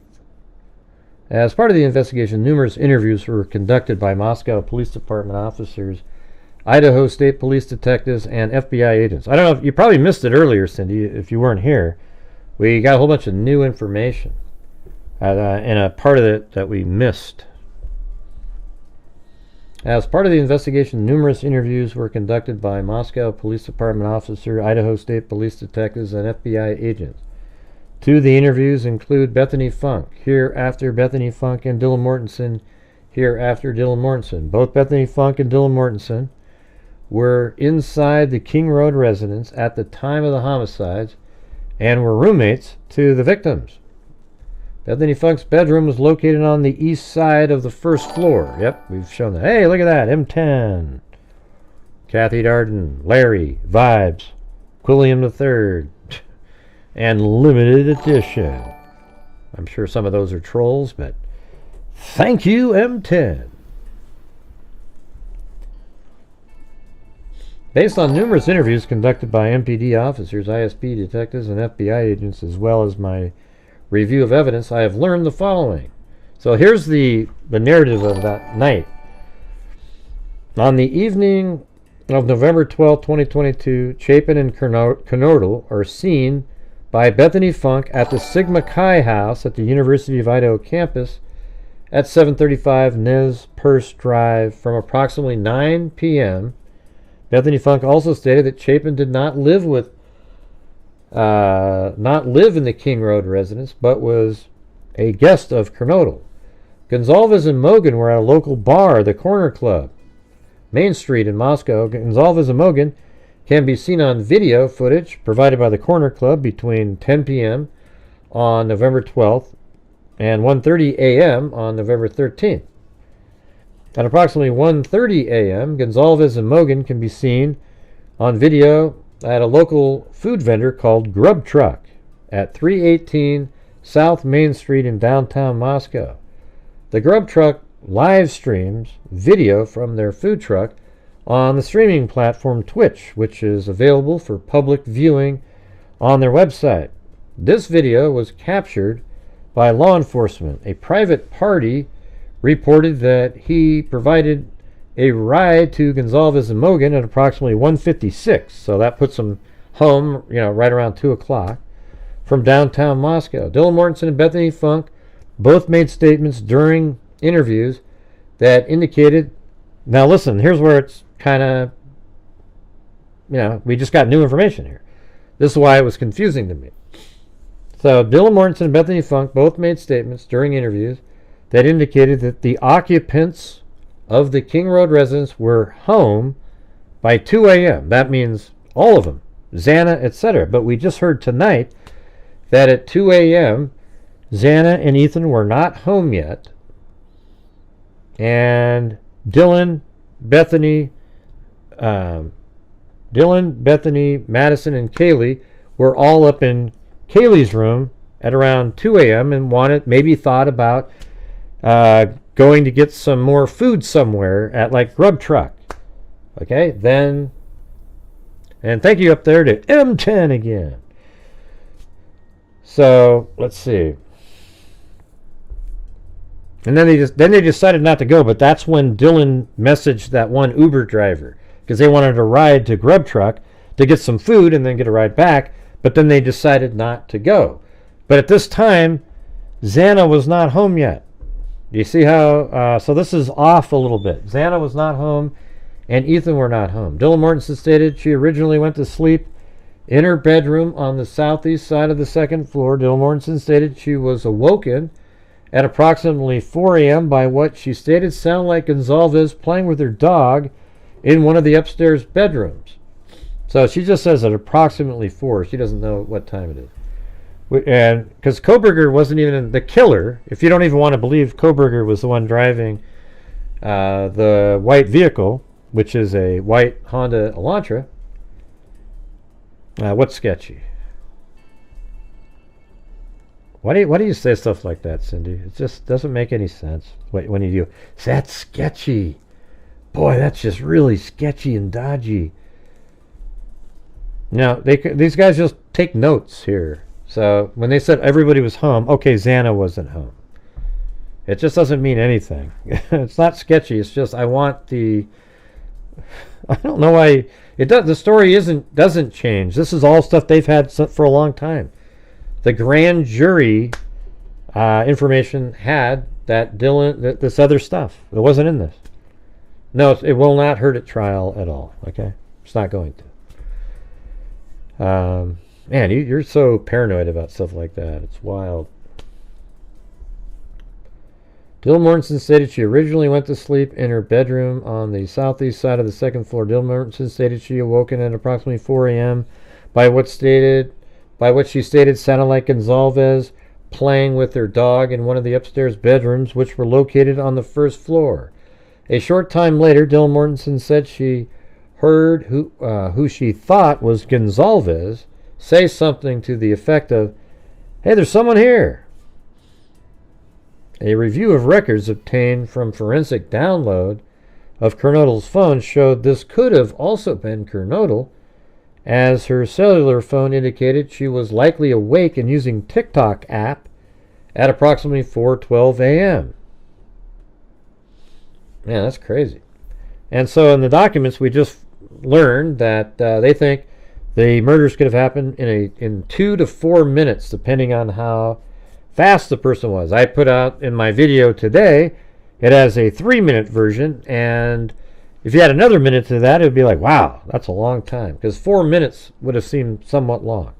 The 7-minute version I have is ludicrous. That even that one, you're just sitting there going, my God. You know, shouldn't this already be done? I'll even ask everybody watching. They're like, oh yeah, this will be over already. All right, so we got those 5 memberships up there. We need 10 more by all the people watching. So we need 10 gifted memberships or its equivalent, and then we'll reach the goal, right?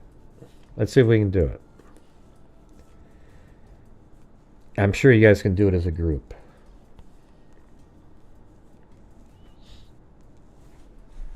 Dylan Mortensen stated she looked out of her bedroom but did not see anything when she heard the comment about someone being in the house. So that's interesting. Someone's in the house, but she can't see anybody when she looks out her door. So that means there's nobody in the kitchen, likely. There's nobody on the stairway, and there's nobody just right there in the... I guess we could go back to this one, a little bit back. Not that one. this shot right here. So from her room, she'd be able to see up the stairs. She could see, if she was standing in the doorway and looking out, she could see into the kitchen.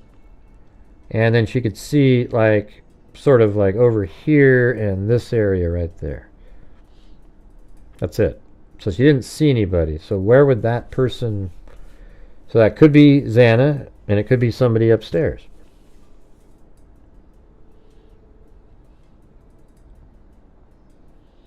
Hey, don't all get started at once, everybody.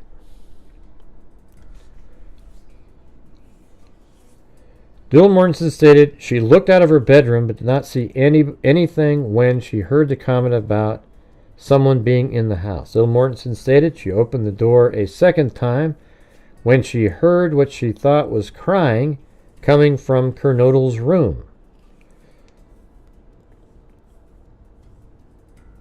Yeah, so this time she knows it's coming from... And they also said that there was crying from the bathroom, Cindy. Did you hear that earlier? Hey, look at that. We got Heather Ann and Self-Esteem again with 2 gifted memberships. We need 8 more to keep our streak alive, reaching the goal. Must have missed that, Cindy. It's in the... I might make a video on that stuff that we just found. Dylan Mortensen said she looked out her bedroom but did not see anything when she heard the comment. Then she looked at it again, and when she thought she heard crying coming from Kernodle's room. So when would she be able to cry? See, this is why I always have that theory that they were attacked first. That Ethan and Xana were attacked first, and then there's this crying sound. Because she's still alive. Then he goes upstairs and he kills Madison and Kaylee. Then on the way back down, so she's attacked first and she survives and makes her way. Maybe that's even in the bathroom, you guys, because wow. So that's what we got. Hold on, let me do that. Hold on. I think we can just make this assumption now. Hold on. So this is the new information. At approximately 4 a.m., Dylan Mortensen heard strange noises and crying coming from the bathroom. Okay, so, again, this is all approximately around that time. And so listen to the crying, I think, is tied together. When she heard what she thought was crying coming from Kernodle's room. But maybe that's the bathroom. Dylan Mortensen then said she heard a male voice say something to the effect of, "It's okay, I'm going to help you." See, doesn't that kind of go together? Like, she's crying, she's already been wounded, and then somebody comes up to you and says, "It's okay, I'm going to help you." So doesn't it seem like that Ethan and Xana, this is why I made my Ethan Xana first video, that they were attacked first. And that's when somebody said, "Hey, there's somebody here." He tracked him down and he killed Xana and Ethan. That's why this theory actually makes more sense than upstairs first. Then he goes upstairs and he kills Madison and Kaylee up there. And he leaves his sheath up there. Second. And then he goes down the stairs. And as he comes down, he hears the crying coming from her bedroom or the bathroom. And he goes over there, and she's really wounded, and maybe she's trying to move or get out, and she's crying. And then he attacks her again, and then that's where you hear the thud on the ground. And then the dog's barking, and then he leaves, passes Dylan on the way out. Yeah, I don't know how you can tell it's a bathroom. I was thinking that. I mean, maybe it's just... And that's what makes you think there was crying. But here's the thing. The only crying that was ever mentioned in this whole document is this part right here. So how could it be crying in the upstairs bathroom? That doesn't even make any sense because Madison and Kaylee were killed in Madison's room.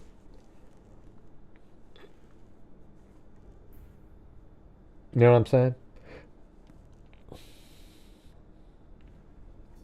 All right, 8 more memberships or anything of the equivalent. Basically what that means is $40 or 8 memberships, whichever one is the thing. But then we'll make the goal. Then I'll donate $25 to memberships. All right. Of course, if you listen to the trolls, great, you get those free. Yeah, the first 10 you give out for the month. We're way into the month, and I've given out 10 or 12 times. Dylan is so dang lucky. Yeah. No, I don't know. It doesn't say that, Cindy. It doesn't say that. It says she heard crying in the bathroom. I think in the probable cause it says she heard crying coming from Kernodle's room. So I think that is likely the same incident because there's no other incidents early on of her hearing crying. The only thing we hear is crying and whimpering. That's it. So it stated she opened the door a second time when she heard what she thought was crying coming from Kernodle's room. Dylan Mortensen then said she heard a male voice say something to the effect of, "It's okay, I'm going to help you." See, doesn't that kind of line up though? You got the crying and then somebody's here to help you. Well, why would... Okay, one of the things that people said was maybe Ethan was attacked early on and then Xana comes back to Ethan and she's crying and then he goes, "Hey, I'm here to help," and then attacks her. I mean, that sort of makes sense, but at the same time, where would she be? You know, like, it's almost impossible to pass somebody in that house without seeing them. Thank you for pause 007.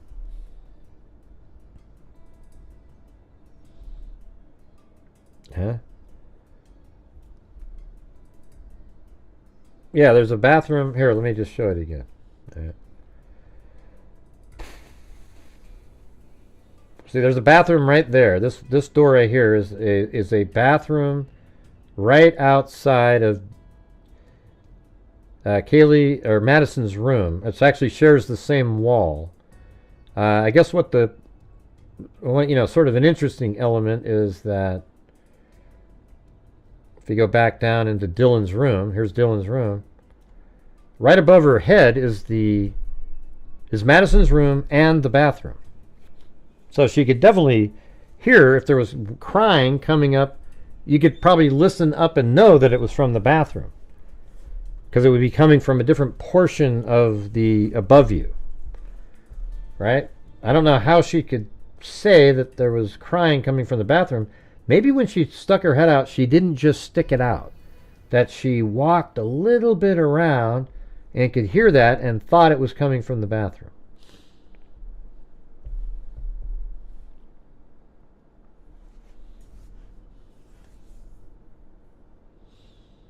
All right, we need 7 more, you guys. 7 more. Can the freaks do it? I almost need a drink. This has been a long week. Oh, by the way, guys, look at it. This right here is iced tea. You know, it kind of looks like I had ice in it earlier. And when I was doing the show on Court TV the other night, I had this huge bottle with ice and iced tea in it.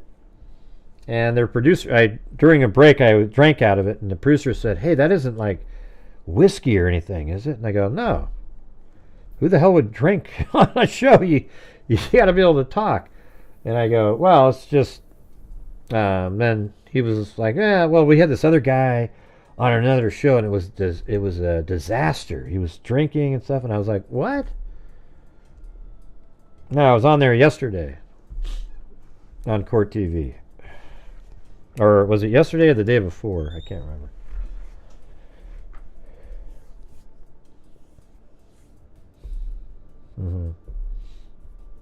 Yeah, and I was thinking to myself, if somebody drank the amount of whiskey that I had, you know, that they thought I had, it was iced tea, you would like pass out. It was a huge, like, sunny... Anyway.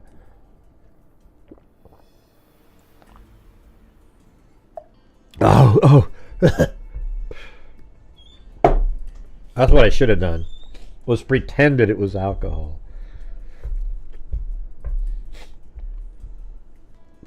Alright, Dylan Mortensen said she looked out of her own then. Dylan Mortensen then said she heard a male voice say something to the effect of, "It's okay, I'm going to help you." At approximately 4:17 a.m. See, look at this, you guys. Security camera located at 1112 King Road, a residence immediately to the northwest of 112 King Road. Okay, so here we go. Well, as a matter of fact, we can use this one. Let's just use that, right? So we can go down here about, let's see, maybe right here. Might take a second to load up because it's a pretty big file. These are huge. They're like 8K. This one was 5K. I now have an 8K version of the same camera. All right, there we go. Guess I have to hit play. So here's a better way to look at this. So there's two different spots. That's 1112 King Road. That's the 1122 King Road house, right? So they're right next to each other. And that's Xana's room right there. So look how close that is just to the building in general. All right, and then when we come around this corner here,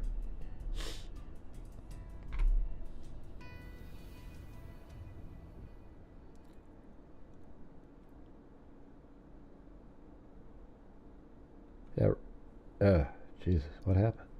How come that just quit playing? Oh, that was weird. Not sure what happened there. All right, here we go again. Right there. All right, so right here is where the camera is. It was right on, it was that light there. That used to be a camera. And that is recording audio. It's 24/7 camera too. It's not a motion activated. So from there you can see Kaylee Gonzalez's deck. And that wall right there, this wall, that is Xana Kernodle's bedroom wall, or the outside of the house, right there. See that? It's right there. So that camera right here was picking up audio from that house, and from above you can see even more how they're right there. This is 1122 King Road, and that camera was right there. So it's just merely the distance. They say it's like 50 feet. I think it's more like 57 or 58 feet, but, you know, whatever.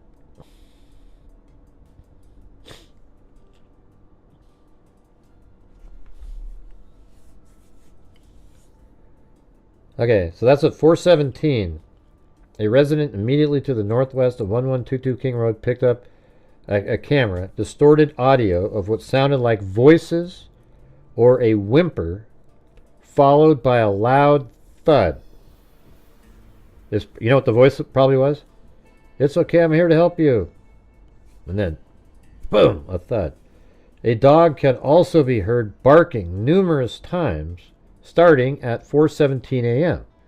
So this is likely the time that the person left the residence.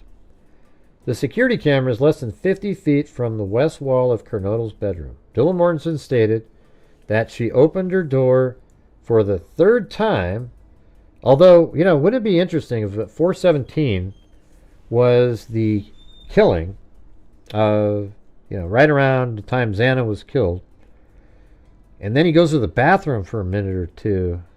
Although that doesn't make sense because we know Dylan and Bethany were communicating at like 4:19 something, and you know that he's already out of the house at that point. The security camera is less than 50 feet. Dylan Mortensen stated she opened her door for the third time after she heard the crying and saw a figure clad in black clothing and a mask that covered the person's mouth and nose walking towards her. Dylan Mortensen described the figure as 5'10" or taller, male, not very muscular, but athletically built, with bushy eyebrows. The male walked past Dylan Mortensen as she stood in a quote, frozen shock phase. The male walked towards the back sliding glass door. Dylan Mortensen locked herself in a room after seeing the male. And that shows, like, she's awake, so within 2 minutes she's texting. And guess what, man? The whole time, I mean, during those text messages and calls, I think we were just looking at that. Let's try to open that up again.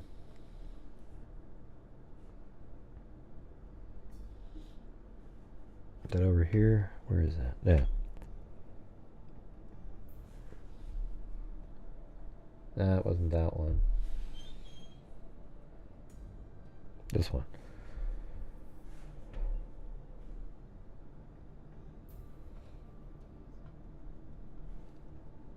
There. So let's see. Let's time this up with that.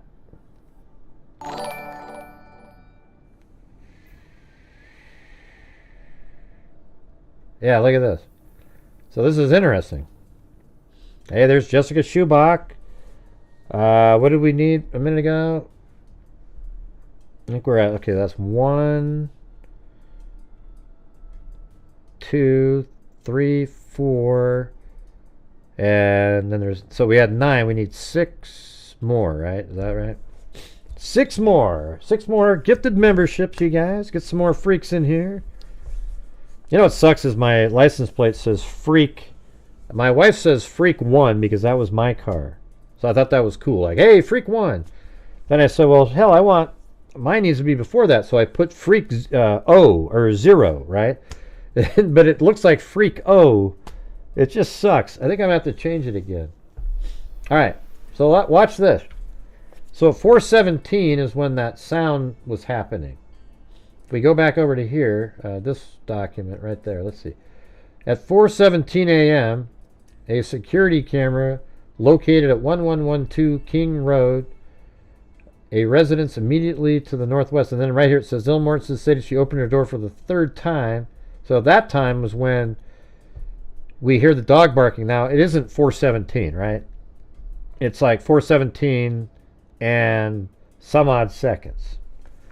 I know I sound like I'm part of like Puff Daddy's gang with that stupid name. I have people actually stop and look at it and say stuff. I'm ashamed of it. I might try one Butgry, okay? But Gray! That would be hilarious, okay? Now, what do you guys think of that one? Right, exactly, M. Morgan. Just like, oh, jeez.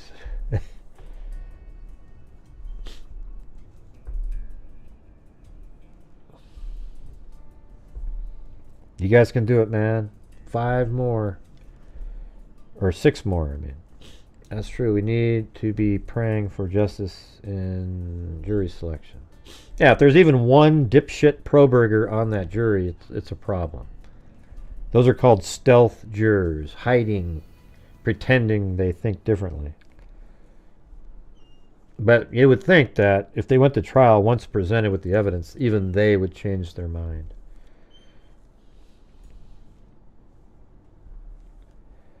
Yeah, we just said that a minute ago. LA connection. Alright, we already said that. I don't think she was downstairs crying to her boyfriend. She wouldn't have been saying that. That part doesn't make sense there.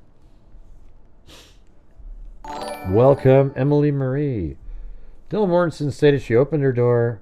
Okay, let's do this in order though, right? So at 4:17, there's distorted audio, sounded like voices or a whimper, followed by a loud thud.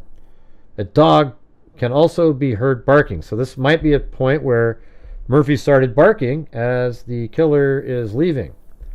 And Dylan Mortensen then said she looked at her door for the 3rd time after she heard the crying and saw a figure clad in black clothing and a mask that covered the person's mouth and nose walking towards her. All right, so that's at 4:17. Then we go over to this, and look at this. At 4:19 and 7 seconds, Bethany Funk calls Dylan Mortensen, and they talk for 23 seconds. Well, don't you think that Kohberger's left the house at this point? That's why they feel comfortable. Notice this long gap, 3:51, then 4:19. So 4:19 is when I think Dylan and Bethany probably realized he was gone. But interestingly, check out the timing here. 4:19:07, Bethany Funk calls Dylan Mortensen for 23 seconds. 4:20, Dylan Mortensen calls Anna Kernodle. 4:20 and 20 seconds. And guess what? All these calls are made while Kohberger is outside next to his car. Dylan Mortensen calls Kaylee Gonzalez.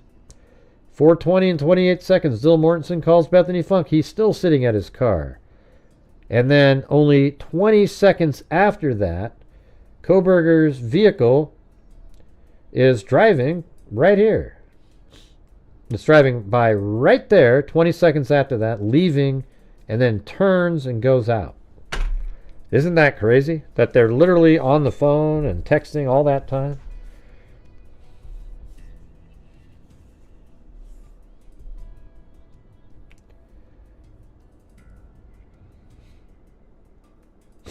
Well, there's Alley Cake. 5 more to go. 5 more to go. Thank you. Man, that's crazy, isn't it? Just think about that for a second. So now, sort of unique way to just kind of do it. We have this right here. 4:17. The dog's barking. The loud thud happened. Then just 2 minutes later.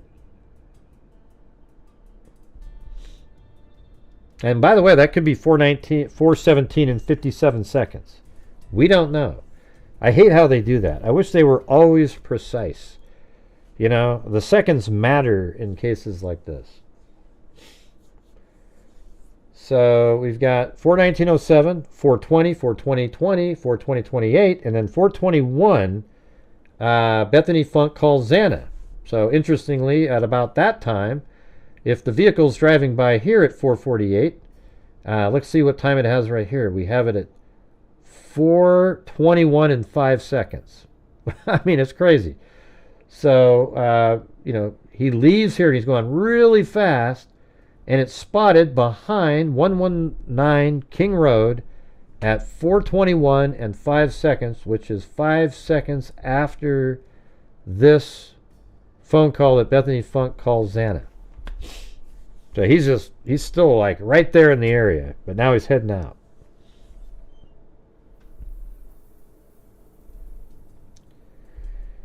Yeah, let's see.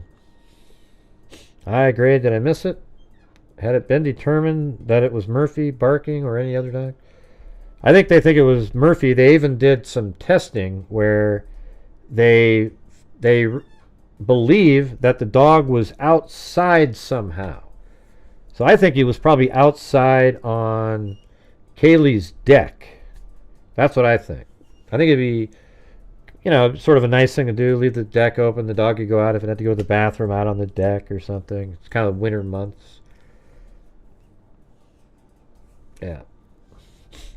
Let's see. Imagine Dylan Mortensen was listening and scared until it went quiet. It's terrifying. Yeah. I think Dylan Mortensen and Bethany Funk were absolutely freaked out.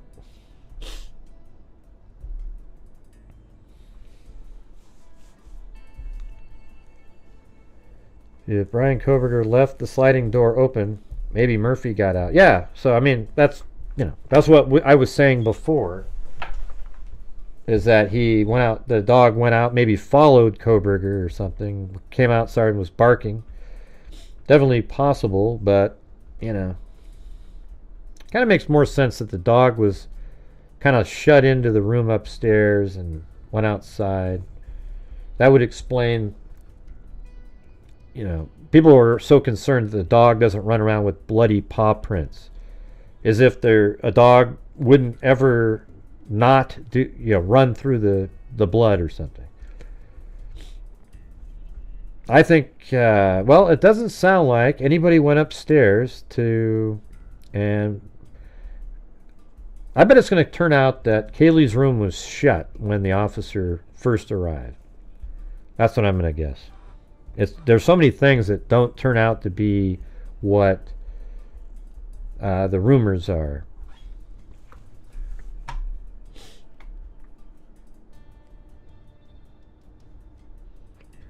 All right. Well, I thought that was pretty interesting right there. And then it goes on and discusses cell tower stuff and everything. One of these days we might just have to go back over that again, because that thing puts everything in. We've gone over it like 7 or 8 times, but on the show. I'd like to know if Maddie's door was shut. Yeah, I mean, I guess, but if Kaylee's door was shut, then it doesn't really matter, because then the dog wouldn't have gone out and gotten into Kaylee's room and put blood anywhere.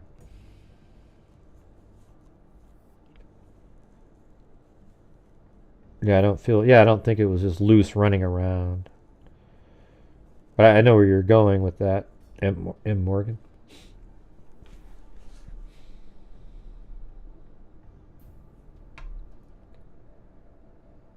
Those spending habit opinions. I was kind of interested in the. Here, let's see if we type in Dylan in here. Not Dylan, Xana.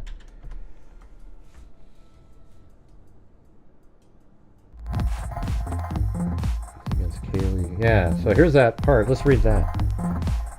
Hey, thanks, LA Connection. All right, so that's only 3 more memberships or something. And we'll reach the goal. Then I'll donate 5 memberships myself. And then we'll get up to a lot. Hopefully some of you guys stay members that get the free ones. I'm going to watch your old videos called 9 Minutes of Hell. Yeah, well, that's 9 Minutes of Hell is my first version of 7 Minutes of Hell. Okay? See, that was the one showing, wow, look at you guys. And when I made the 9-minute one, the 7-minute one is better. So on my channel, just type in the word like 7 minutes and that'll show up.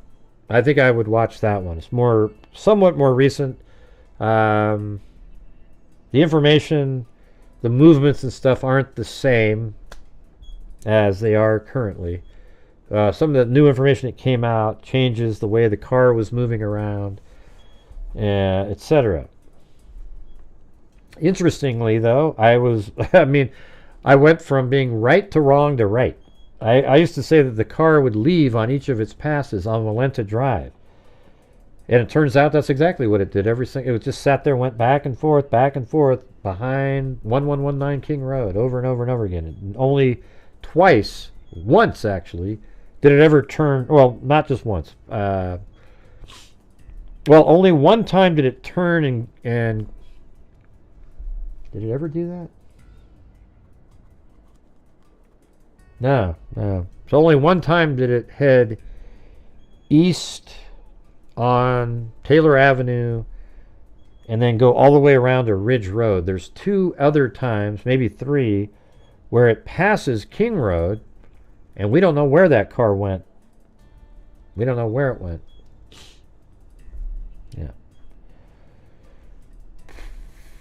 Yeah, 7 minutes. If we want, we can go watch the 7-minute one again tonight and just sort of see. Well, I don't know. It's just kind of gets the same thing. You're just sitting there waiting and waiting and waiting. It just takes forever. And once you hear, it makes perfect sense. Gray had a video that says, "Where is Kaylee?"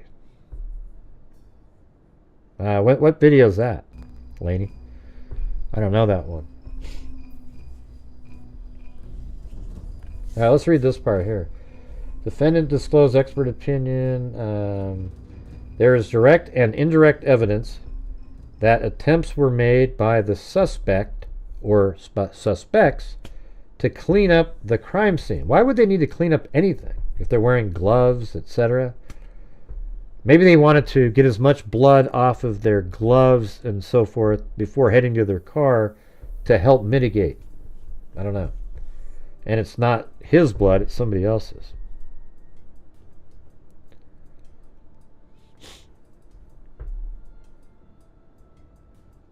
Yeah, we've already said that a whole bunch of times. Yeah. I don't think he's going to slam a door. That's stupid, don't you think?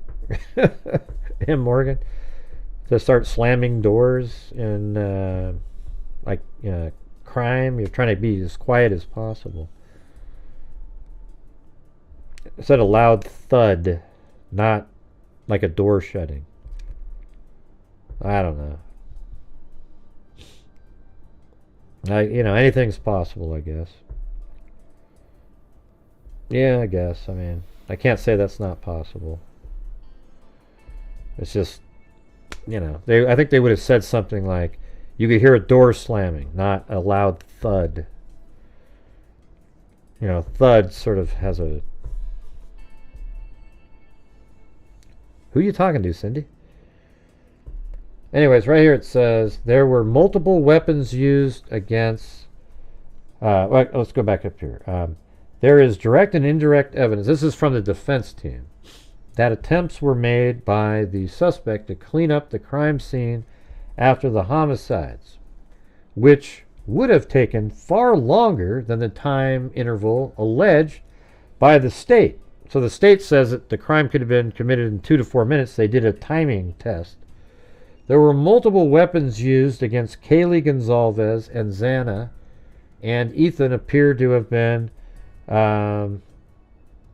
attacked at the same time. So it says right here, it says weapons used against Kaylee Gonzalez and Xana and Ethan appear to have been attacked at the same time. Now, that's the defense team saying that, but the defense team doesn't always throw out stuff that isn't true, because they have to make sure that their theories and so forth match up to the evidence as well.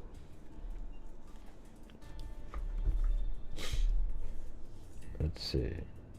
So we only need 3 more memberships, you guys, or equivalent to $15 to reach the goal tonight.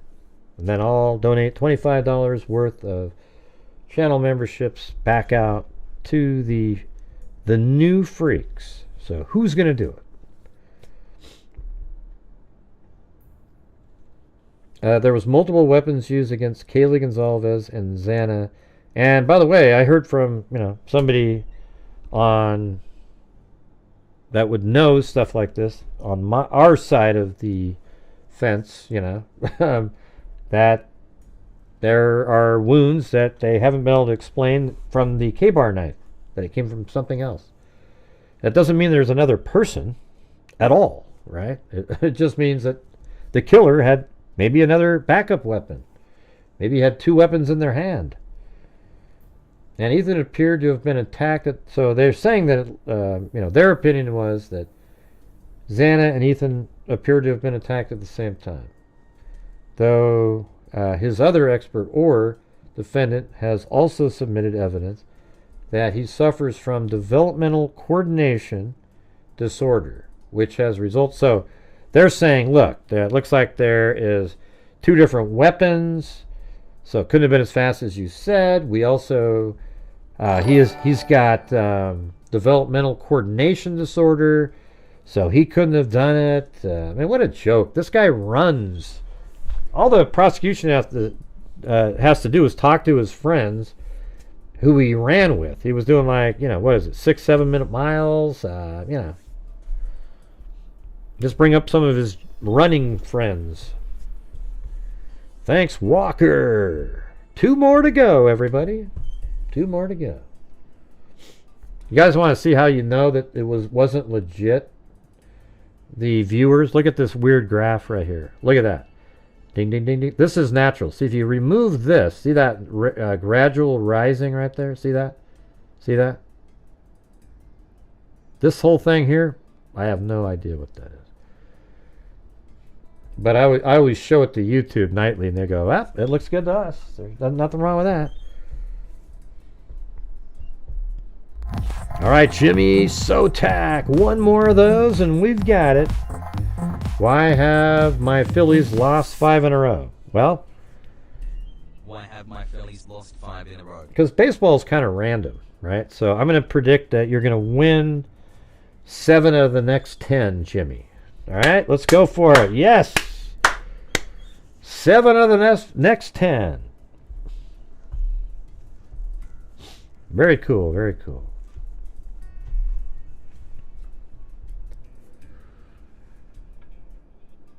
So what happened in this whole segment here was, it was ruled against.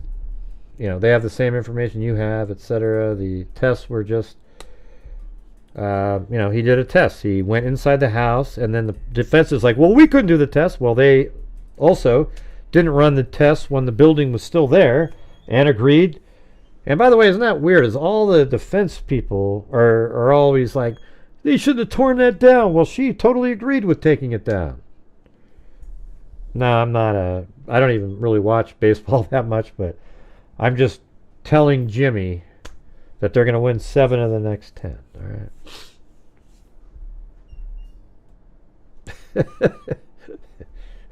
Okay. My dad's a huge baseball. He's a Chicago White Sox fan. He's been one since he was a kid. He's 87 years old. He got to go watch the World Series when they won just a couple years back. Or probably been like 10 years, 15 years by now. But Dodgers. Jesus. That would be you, Timothy. Like in the big teams. Oh, the Dodgers, the Lakers, the Dallas Cowboys. Yeah. All right, you guys. One more and we reach the goal, everybody. Who's doing it? ISP forensic scientists. The state disclosed several forensic scientists. Yep.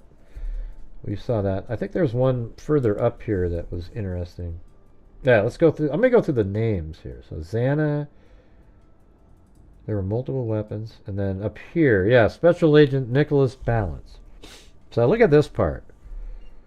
He is disclosed to testify in the state case in chief about his analysis of AT&T cell phone records for defendant Madison Mogen and Xana Kernodle, as well as, what's that all about? He is disclosed to testify in the state's case in chief about his analysis of AT&T cell phone records for Brian Kohberger, Madison Mogen, and Xana Kernodle. And so why are they going to be talking about just those 3 phones? It makes you think that they believe Kohberger was stalking perhaps even both of them, and maybe that does bring in the Mad Greek restaurant or something, and maybe they want to see if he's in the same area. They're also doing purchases. Hey, look at that, Kami. Thank you. And here we go with I'm going to give 5 myself.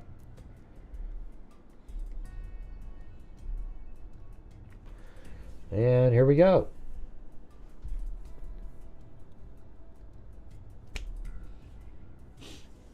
And who got these? We got Terry Lynn Rocks, Squirrel, Shade South, Sweet Crazy, and let's see what.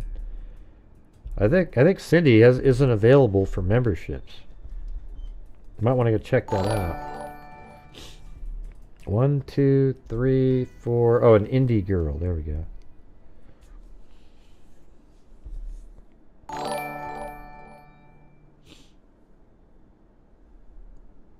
Why is that, Walker?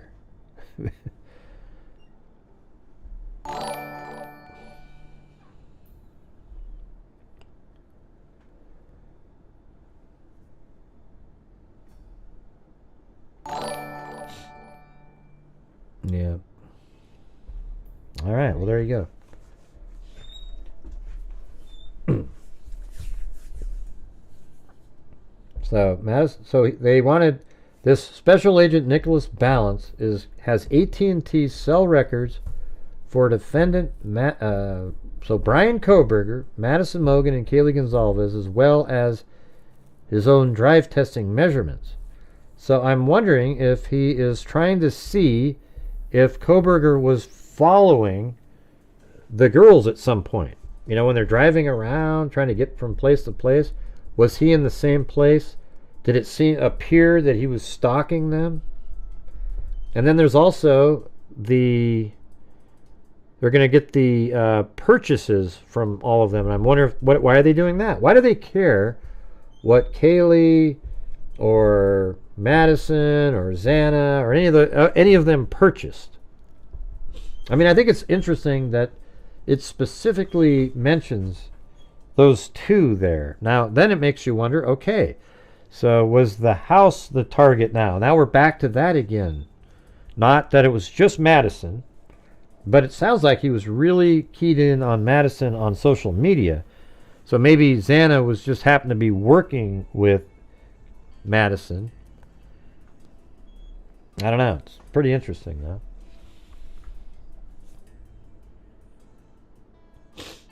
Yep. It's to establish stalking. That's what I said, yeah. I've gone over that 100 times. Just say, yes, Gray, I agree. I think it's going to establish stalking. Let's see. Accompanying his initial disclosure is his 30-page CAS report, which discusses maps and data he reviewed and methodology employed. So maps and data. You know? So why are you doing those three together? See, there you go. That's the answer.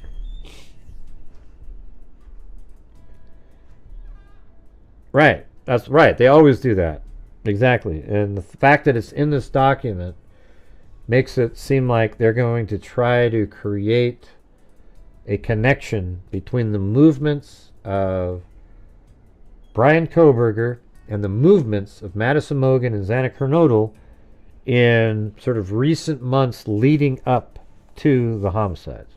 That he was methodically stalking them, perhaps even the days that he would show up in the area would be days that he figured out that they were working and would wait for them to come home, for example. Maybe he would watch through the window knowing that she'd probably take a shower when she came. You know, we know exactly what this guy was doing. I bet you here's what might be interesting is like if Madison and Xana worked on the same days that he showed up behind the house, right? Isn't that crazy? Like, they're working, they come home, and he shows up there. Now, he doesn't have a view when they come home of Xana whatsoever doing anything. The back of the house, however, has a window looking straight into Madison Mogen's bedroom if she somehow neglected to shut it, to see into Xana's room. And by the way, her bedroom door goes directly to a bathroom. So if she took a shower or something, I mean, this is what it would be, you guys. Watch. I'm going to go up in the air here, and then go around the back, and then like this. So if he parked in a position behind the house like this, he could see that that door right there is the door that, I mean, I could even, it's not going to open correctly there, but yeah, that door right there, when it opens, she could come in with a towel on or something, and he's sitting parked back behind the residence, you know, somewhere like back in here. Watch. It takes a while to kick back in again because it's such a huge. Come on.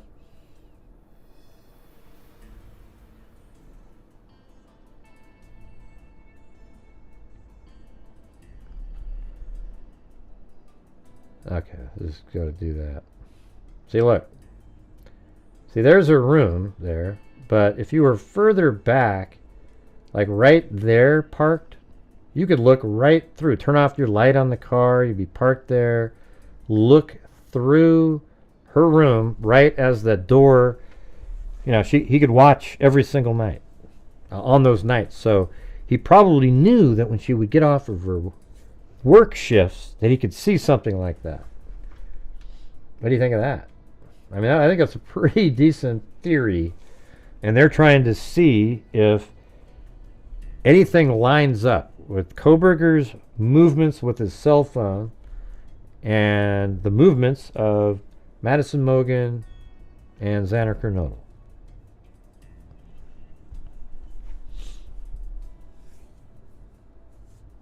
What are you talking about, you guys? Yeah, yeah. What? Let's. I mean, right. Yeah, you guys are probably watching that instead of my video, who got like 5,000 views. That sucks.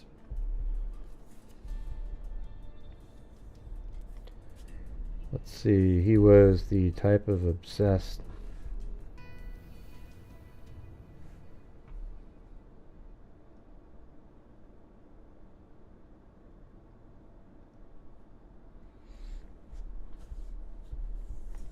Probably have binoculars too. Time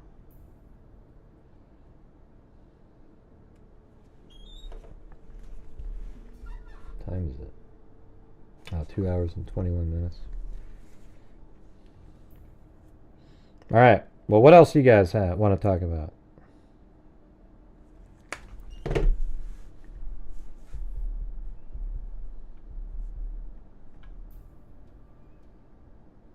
Yeah, I'm sure you did, Lisa. I'm sure you did. Let's see.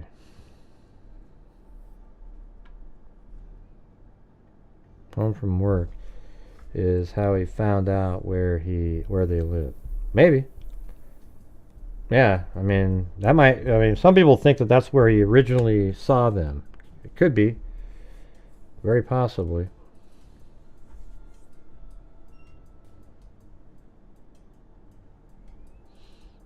Let's see. Didn't they have curtains or blinds? I don't know. I don't know what she had.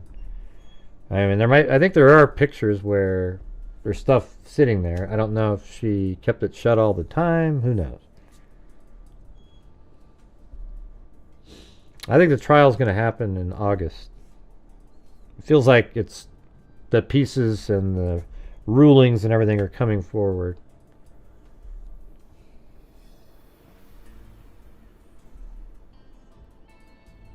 Yeah.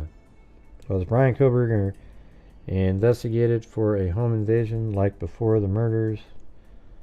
Oh wait, no. Yeah, there was some kind of a weird story or something that somebody came up with. Like he helped somebody with their security. I don't even remember how that came about.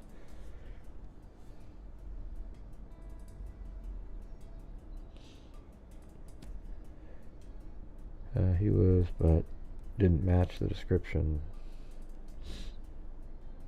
Yeah. Now, I guess apparently, law enforcement thinks that when the vehicle, that it's possible that where he parked, he had his eye out on the police station, which is interesting because people always were saying that on the Indian Hills Drive, because he's right there, and then there's the police station. But look how close that is, right here. And then there's time frames where the vehicle disappears and I don't know where it goes. For example, like one time it comes down like this and I have it just parked right here. But who's to say the car didn't drive down here where perhaps there's no surveillance cameras on any of these homes, and then he drives right over to this area, and then I don't know but why are you even looking at that though? See, my thing is, I don't understand like that's the police station right there. I don't understand the point of that. Like, why do you need to keep an eye out on the police station? It doesn't make any sense. Now, I guess if you committed the crime and you want to see if anybody's been dispatched, great, but if you haven't even committed the crime yet, what are you looking at? Doesn't make sense to me.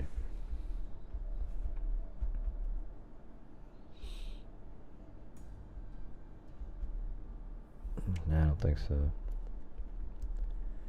Yeah. See, now people are saying, what interview? This is what I hate. I can't stand when you guys do that in here.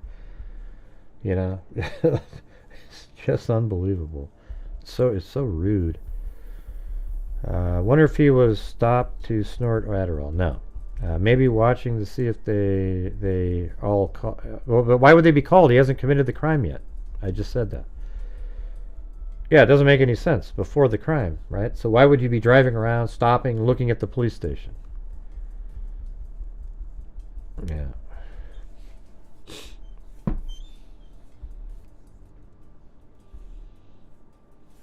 Yeah, it's just... Oh well, can't control everything. It's just there's always these moments where people come on the show and they go, "Hey, have you seen this?" And then everybody takes off to go look for that. You know, it's just the way it is, you know. He was just considering doing it.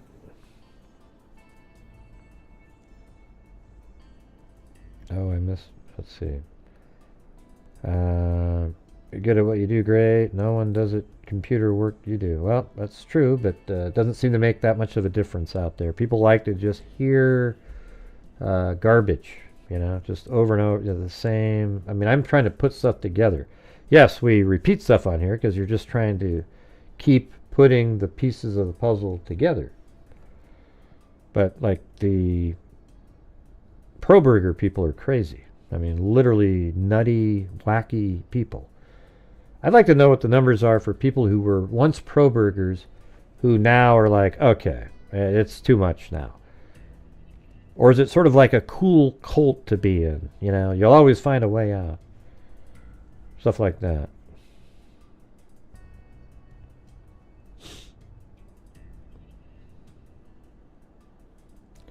Yeah, I hope so. Laney Carter. I hope so.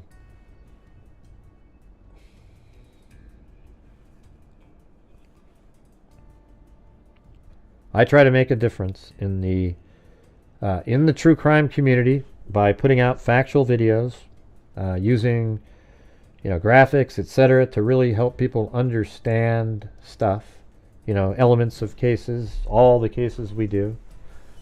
And we also make a difference outside of the show, meaning at the end of each month and during the month, often, I send in thousands of dollars out of the income generated. So that's why on a nightly basis I try to get support for the channel. I use my ad revenue. You know, it's the only way to be able to donate money is to have... I have to make videos for the ad revenue and have people on my shows supporting the channel. So at the end of the month, I'm able to do that. And that's something I try to do. And people don't like the fact that I say, hey, everybody, if you can support the channel. I don't know what else to do, you guys. I don't have the ability to make people just magically remember, oh, yeah, let's help support the channel tonight. Maybe in your mind, it doesn't feel, you know, I don't know, if people don't think it's natural or whatever the hell is. What's natural, though? I mean, if you're not asking... You know, it's like a salesperson. You know, if you go into somebody's house and go, hey, what do you think of this? And then just leave without saying, do you want to buy this? Or do you want to do, you know, whatever? It just doesn't happen.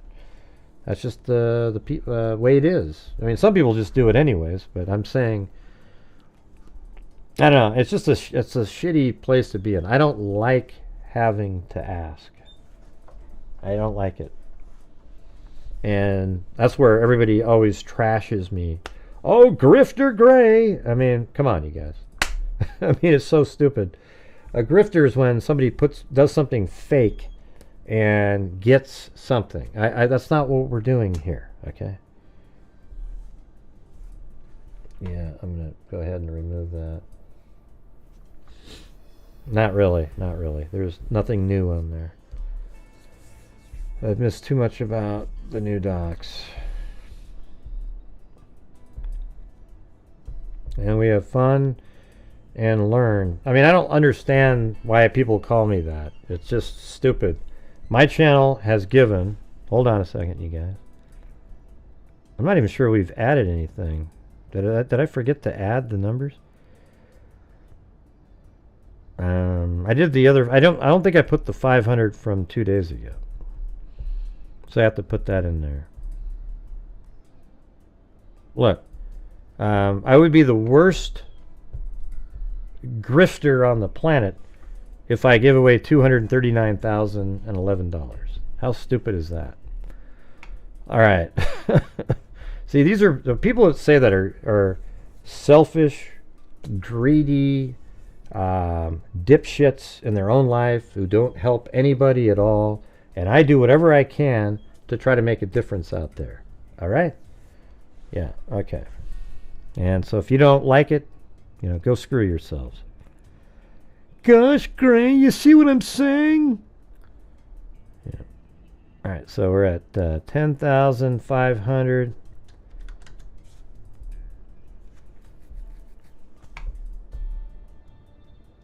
And then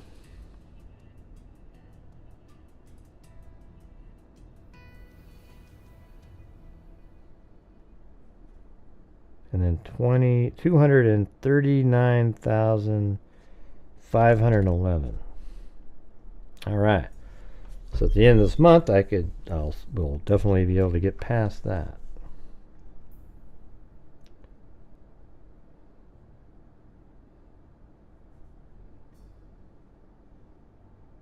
I'm not sure what you're talking about, Adolf Donald. It's just an interview. Shouldn't the current year have a number and not 0? What are you talking about?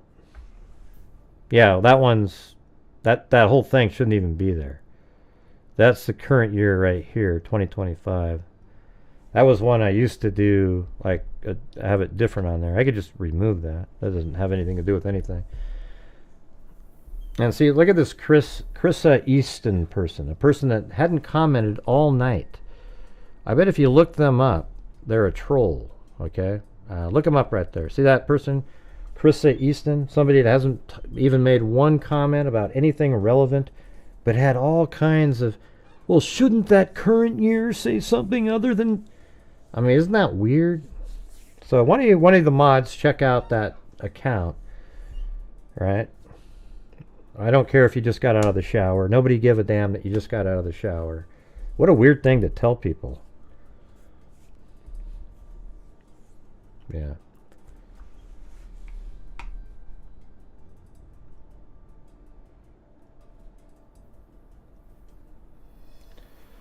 All right, have a good one. Let's see. Get more to see some skin. Just kidding. Come on. That's crazy.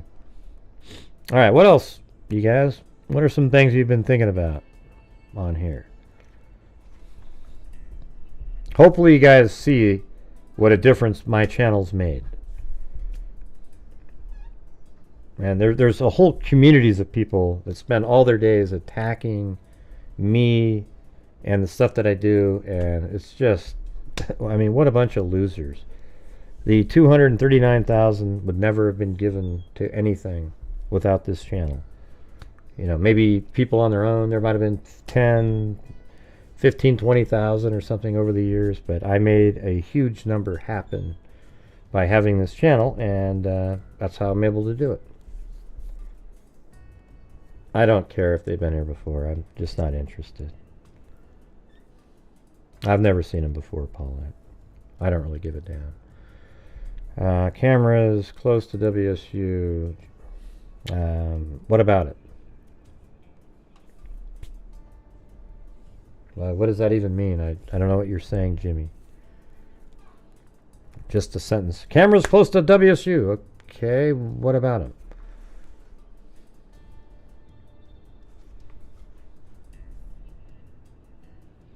Hey, Colette, how about I do however I want to do it, okay? I'm sure you're one of the freebie memberships.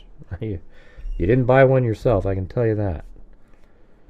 Why don't you chill out? Listen to the videos from the people who have been helped by Gray's funding. I don't know where those videos are, but I get emails from people, for sure. Besides his DNA on the sheath, what do you consider the smoking gun, or... Well, I think the White Elantra's movements. That's almost a smoking gun by itself. You just have to be able to show that that is Brian Koberger's vehicle. And, I mean, it is. See? It is his. Yeah, you notice how the trolls are all saying the same thing now because you guys brought that up. Alright. Yeah, see the troll who just shows up? I knew that was a trolling account. Right. Shut up, Colette. Get the hell out of here. I've been doing a 3-hour show. I'm just at the end, okay? Just get the hell out of here. You're an embarrassment. Let's see. Trying to make you sad? I'm not sad. And all the purchases that made up his kill kit. You mean sad? Or what are you saying, Cindy? I don't know what that means. If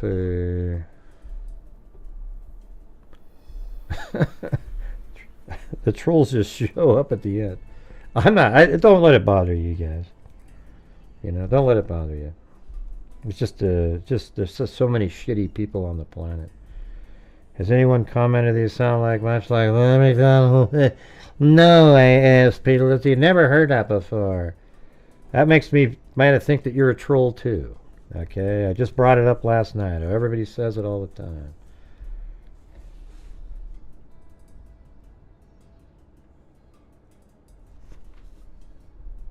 No, I'm have what I have, Colette. You haven't given me a nickel. Let's see. You probably got a free membership, I see. I've never even seen you before, Colette. Never pronounced your name ever on a show. That's right, M10. Crazy people out there. Yeah. There was a video from a young student in 2024. She was so appreciative and real. He truly benefited with... Oh, yeah, that one. Right. That was just recent. That was the scholarships we gave out at the beginning of this year, I think. Yeah, that was cool. Yeah. Yeah, you probably did, Cindy. Well, we've removed the comments, so... Yeah, almost immediately.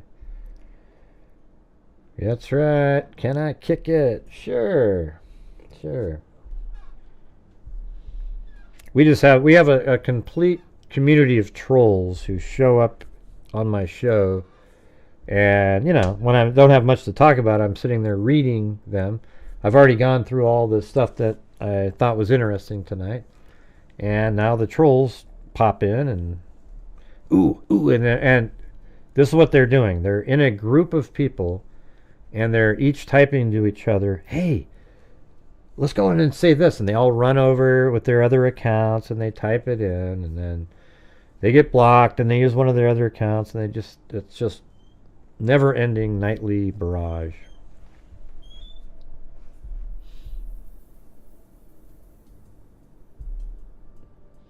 Well, you're about the 100th person who said that, or not 100th, but like 15th person who's typed in, "Oh, you sound just like Norm Macdonald, Gray." And I've listened to Norm Macdonald, and I don't think I sound anything like him. And if I listened to him, I'd think, wow, that sounds sort of like me. But it doesn't. So, just trying to... it does. It's no big deal. But that's what trolls do, too, I think, intentionally. So, I don't know. We'll have to check you out. See if you come back.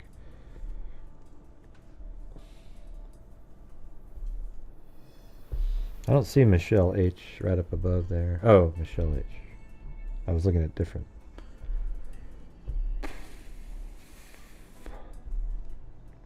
They don't sound the same to me. I know, it's just... Yeah, good for you. I'm glad you like Norm.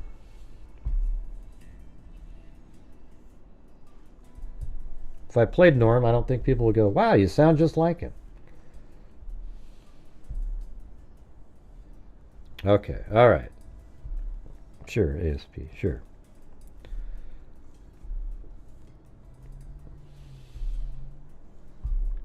Shell said, "Gray is 1 in a million." Yeah. Yeah. Anyways, I appreciate you guys helping reach the goal tonight. We also had some coffees. For Paz, Michelle, and Lisa Valenzuela.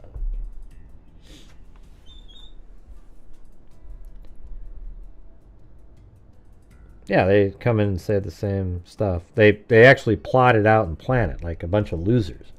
I mean, think about what your life is like, getting up in the morning, you know, eating your bowl of Wheaties, and then thinking, how can we get gray today? I mean, wow, embarrassing.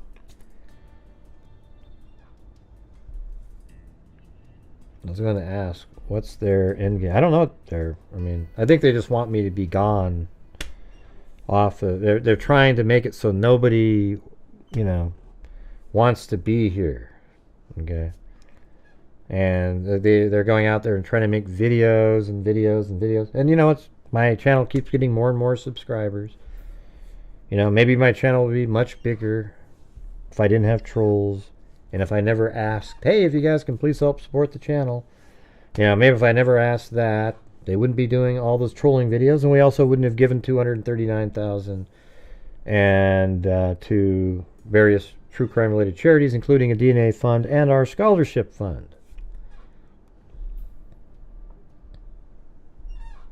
Mm-hmm.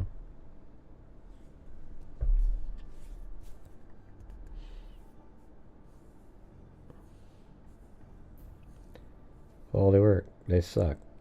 Well, they do suck. They just don't realize it. They think they're just so clever and cool and just...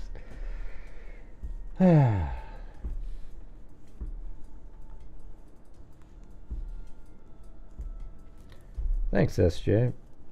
I'm just chatting right now, venting a little bit. Don't worry about it.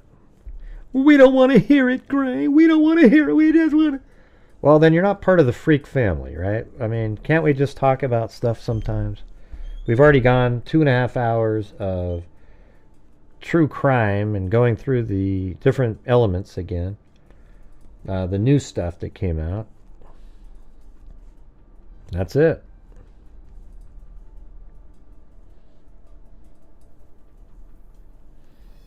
Yeah, maybe.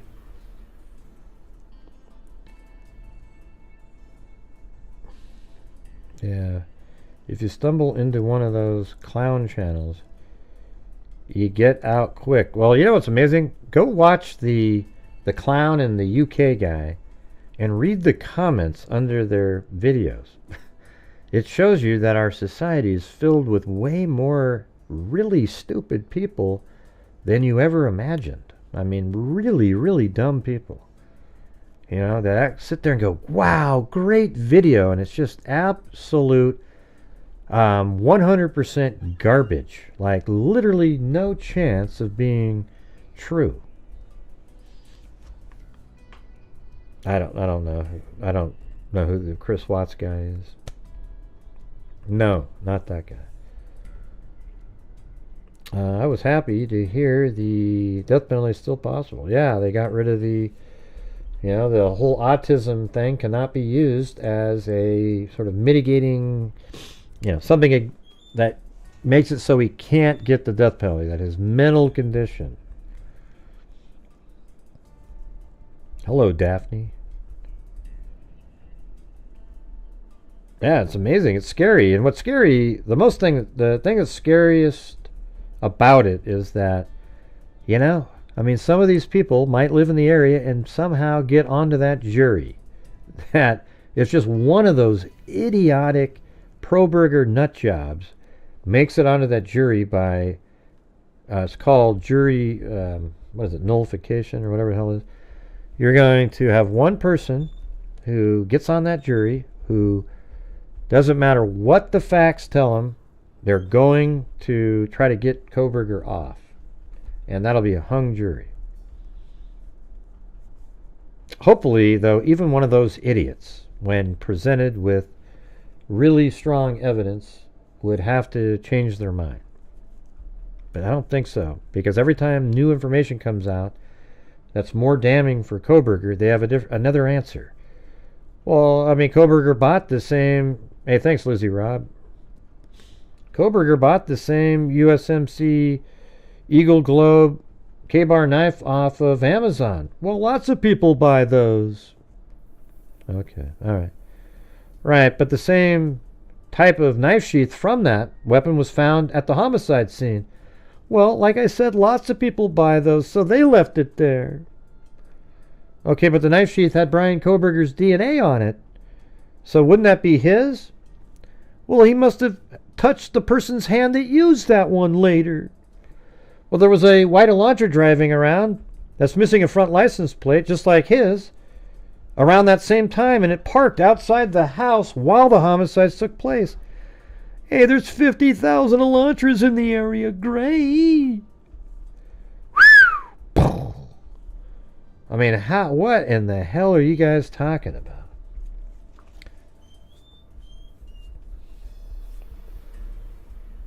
Yeah, right. There's 50,000 Elantras in the area. There's 20,000 people that live in Moscow, Idaho. How many Elantras does one person need, for God's sakes? Each house has 2 of them. Yeah, kid goes to high school. What are you driving today? Do you need to ask? It's another Elantra.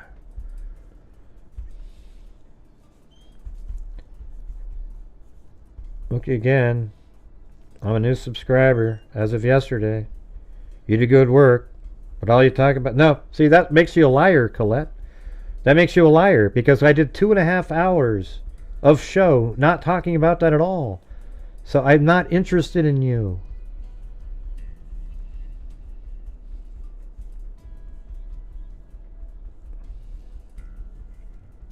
Yeah, it just wasn't even a true statement. It's so stupid. And for the last 10 minutes, I haven't been talking about that either. So, and they claim he framed. Why would he be the chosen one? Who cares if you can see her, Cindy? Dylan saw Xana as she ran to Bethany Funk's room, but in 911 call, door was closed. Yeah, I mean, I heard that part. But how do we know it was closed? It doesn't say that the door was closed. We're assuming that it was. That he went up there and he says, hey, Xana. He probably was looking right at her on the ground. And then he went right up close to her and he could see that she was stabbed. There's no indication at all in that 911 call. I mean, maybe we should try listening to that again. Let me see if I can just find it really fast. I should have it in my I have a folder that's dated 2020. This is where I put everything. And by the way, Colette, if you make one more comment about that, I'm removing you from the channel, okay? Because you lied up above, and I'm just not interested in talking to you about it. This channel is a family. We talk about other stuff sometimes. We've been doing this for 8 years, way longer than any of the channels that you watch, apparently. All right. So, not one more comment about it. Thank you. All right, here we go. Let's see if we got the 911. All right, this might be it right here. 312.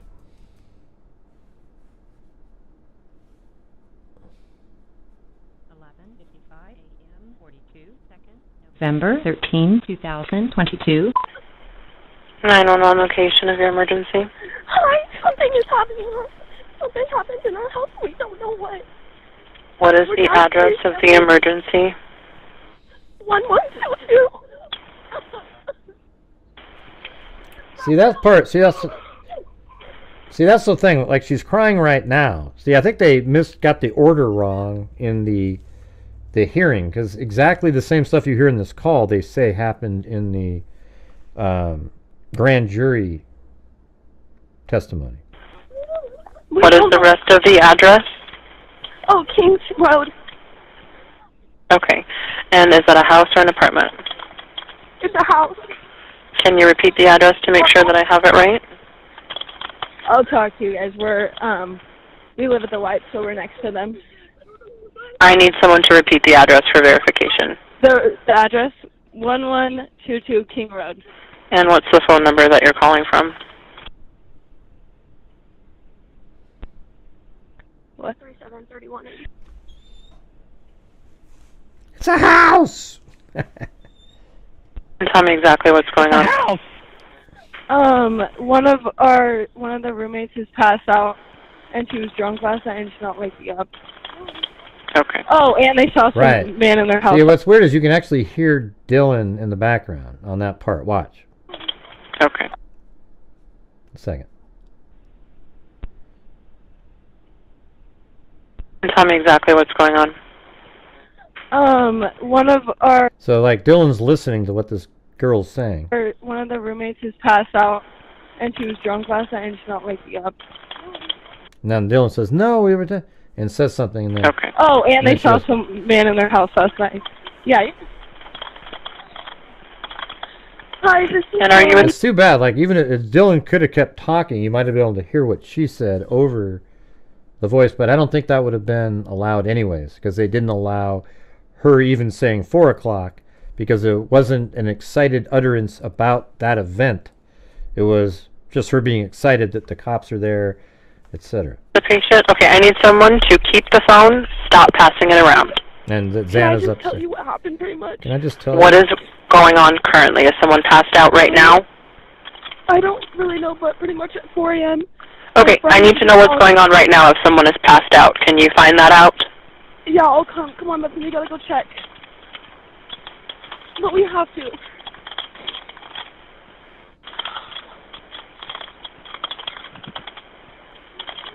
All right, so they're going upstairs to look now. See, look, he's just going, "Xana, Xana, Xana, Ethan." He's looking in the room. He sees him on the ground.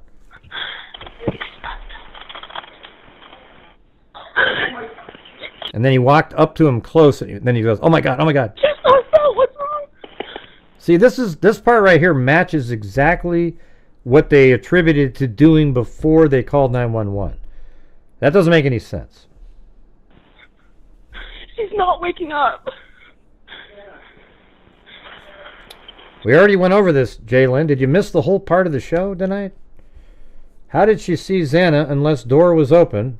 I know, it was open. We've gone through it already.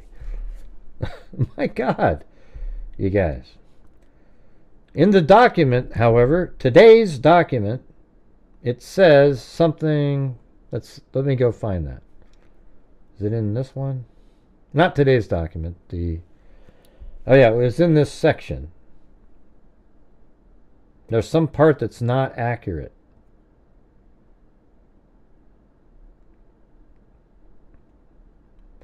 I think it's right in here. Let's see. Right here. At approximately 11:50 a.m., Dylan Mortensen called her friend, and the EA is the girlfriend of Hunter, and asked her to come over and check the house because she was scared. The friend and her boyfriend, Hunter, came over, and the grand jury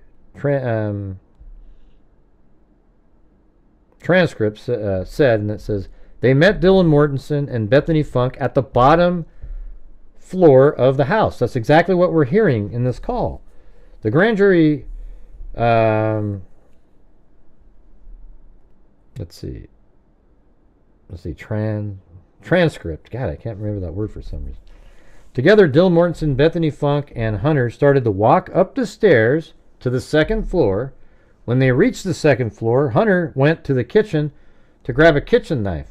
So that part does seem like a separate event. So I think there's just some, telling the story later, things are out of order. So it says, when he came back out, Dylan Mortensen saw Xana again for a split second. As she says, saw Xana again for a split second, and I just started bawling because I thought she had just I don't even know, I thought maybe she was still just drunk and all asleep on the floor. And then it said, also saw Xana lying on the floor. So also, Bethany Funk also saw Xana on the floor.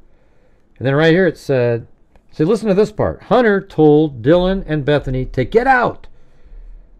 See, why would you tell them to get out a second time later? See how that doesn't make sense? So I think that they're conflating the 911 call and perhaps another time they went upstairs and just looked down the hall and then they went back downstairs again. See, because he says, get out. Who had started up the stairs also turned around after Hunter instructed her not to come up any further. They both went outside. Shortly afterwards, Hunter exited the house and told them to call 911. That doesn't make any sense. That doesn't make any sense. And then it says 11:56, Bethany calls 911. That doesn't make any sense at all. That he says exactly the same sentence. Look at right up here. Hunter told Dylan Mortensen and Bethany to get out, get out. Now watch. Watch, just listen. It's in this. Okay. One moment. I'm getting help started that way. Okay, thank you.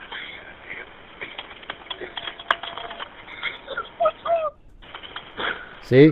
And Hunter's still saying, Xana up there. And she goes, what's wrong?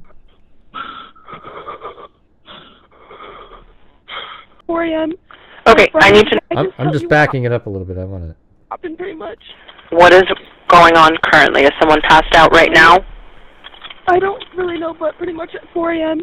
Okay, I need to know what's going on right now if someone is passed out. Can you find that out? Yeah, I'll come. Come on, Bethany, you gotta go check. Okay, so now Bethany... But we have to. I think she even says Bethany right there, doesn't 4 she? a.m. Okay, I need to know what's going on right now if someone is passed out. Can you find that out? Yeah, I'll come. Come on, Bethany, you gotta go She says, come on, Bethany, we gotta go check. check. But we have to. But we have to. So now, Bethany, Dylan, Bethany, and Hunter are going upstairs. They're at the top of the stairs now, probably. Did she pass out? And then they're looking. Is she passed out? Now he's walking by himself to the room. Xana, Ethan, he's looking in. Xana, Ethan. He's in the room. He's looking. He's walking up close to him. She's passed out. What's wrong? And now he's like, holy shit. He's coming back. She's not waking up. He's wiggling her. She can see Okay. it. Oh, wow. One moment. See, that's interesting. He's shaking her. And Dylan can see that. So Hunter's shaking Xana, and Dylan's like, she's not waking up. What's wrong? What's wrong? Oh, wow, that's crazy. Now hearing it from a different type of perspective. Listen to that again. She's passed out. What's wrong? What's wrong? She's like, oh my God, what's wrong, right? She's not waking up. Yeah, so he was probably over there trying to shake her, saw something. And now he's still saying, Xana. Okay. One moment. I'm getting help started that way. Okay, thank you. What's wrong?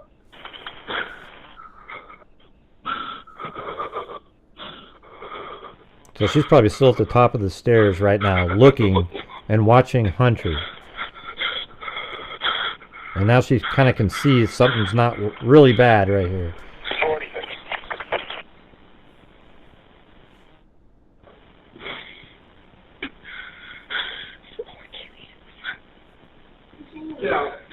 Okay. See, get out, and then now they're going to go down the stairs.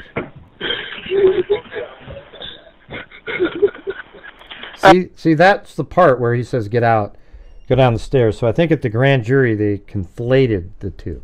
Okay, and how old is she? She's 20. 20, you said? Yes, 20. Here, do you want to Okay. talk to them? Hello? That's Hunter. Hello? Okay, I need someone to stop passing the phone around because I've talked to 4 different people. Okay, sorry, they just gave me the phone. Is she breathing? Hello? Is she breathing? No. Okay. So he'd already seen that she's dead and was stabbed. And he's not mentioning that. He's probably absolutely freaked out, but he's trying to stay calm. I think he's actually intentionally sounding like that. As a matter of fact, I think Steve Gonzalez said at one point that he didn't, that Hunter was actually protecting the other roommates there by not saying what he actually just witnessed in there. Bethany, Dylan, I need you to talking to them, okay? I can't talk to them. I need you to talk to them. Hello. Okay. I've already sent the ambulance and law enforcement. Stay on the line. If there is a defibrillator available, send someone to get it now and tell me when you have it. Say that again. There's a police here right now. Okay. If there is a defibrillator available, send someone to get it now and tell me when you have it. We don't have one. I think yes. Do you have a defibrillator? Yes, we have one. Are you talking to the officer? Yes. Okay, I'm going to let you go since he's... God, see, at that point, wouldn't that have been better if she said, now tell me what else you hurt? You know, I don't know, just...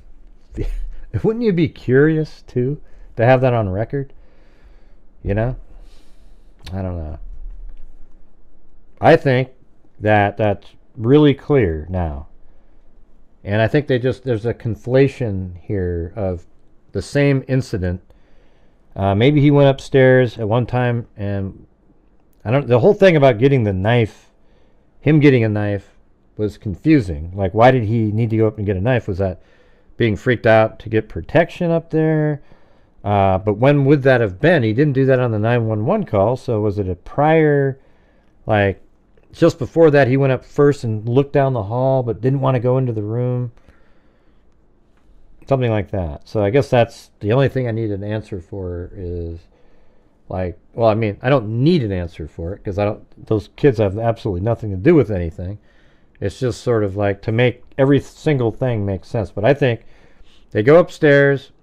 The operator had them go upstairs. Hunter is up in front. Bethany and Dylan, they sort of stayed back in the house.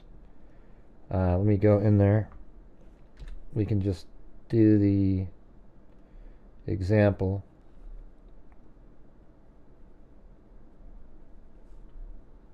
So they go up these stairs, and they get right to the top of the stairs here, and they're back here. They're standing right there. And then Hunter walks down the hall and says, Xana, Xana. And then he gets closer to them. And that's where he starts noticing just the horror of it all. And then he comes running back. And then they go like this. Like, they come out back down this way after he says, get out, get out, get out, get out. And then they go outside. You know, they come down the stairs and they go back out that door right there.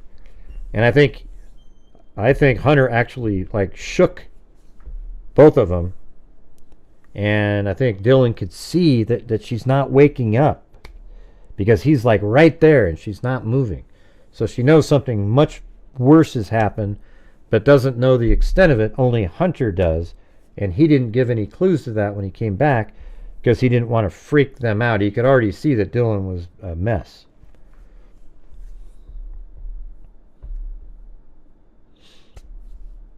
Never mind, Cindy. Jesus, it's just... Oh, God, every time. All right, you guys. Well, I think that's going to do it for the show tonight. Thank you for those who, consider this place kind of like a family, and every once in a while let me talk about, some of the crap that goes on behind the scenes, all right?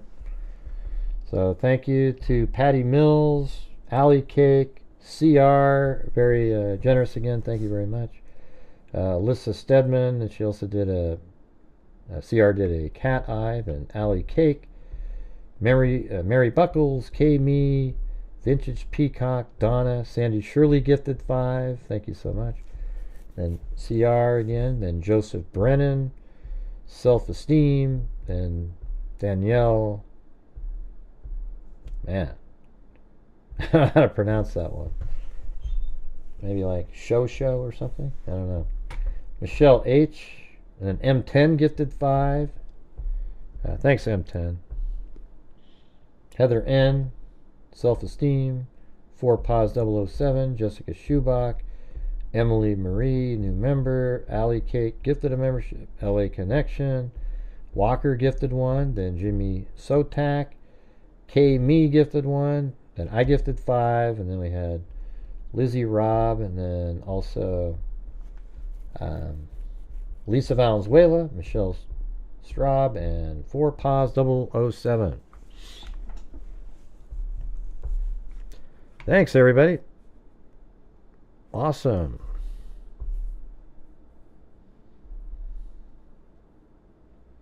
Let's see.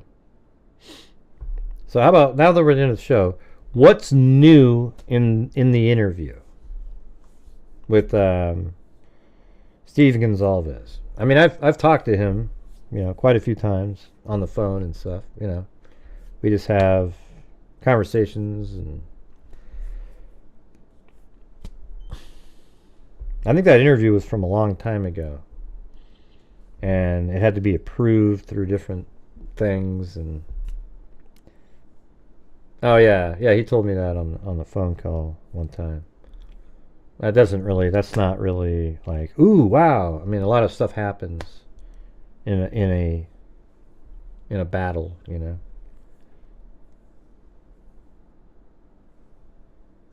Let's see. The murders? I don't know what that means, Emily. That sentence didn't make any sense. Oh yeah, that's what he thinks. He told me the same thing. I sort of argued with him on that. That doesn't really make sense.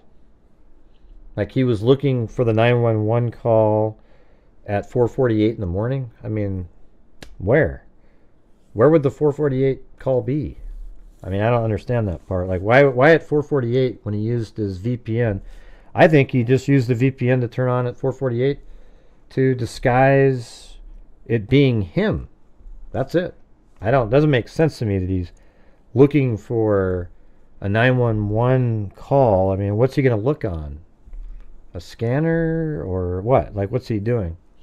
I mean, anything's possible, I guess. I think it's more likely that at 4:48, when he decided to turn his phone back on, he was using a VPN to get on the internet. But it wouldn't change his phone pinging. I mean, he's kind of an idiot, you guys. He's, hey, I'm going to use a VPN. Oh, wait, but that doesn't change your phone pinging off of the tower.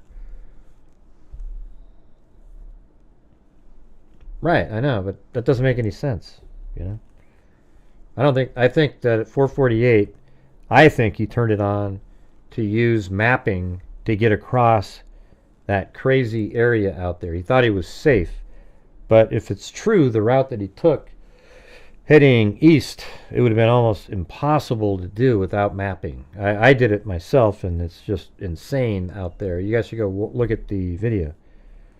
Hey, good for you, Ted Bundy. Yeah, we know that. Good for you, though. Yeah. Let's see. He mentioned the shovel BK had was not a snow shovel. Was a small digging shovel. Okay. So what? I'm just trying to figure out the one thing that's like really like, whoa. He mentioned the shovel BK had was not a snow shovel. Shovel where? In his car? How do we know at his house or his apartment? How do we know he had a shovel with him that night? Who are you talking to, Cindy?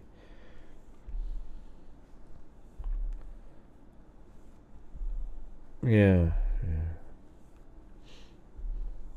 Well, it starts also I think it's like 4 to 8 hours.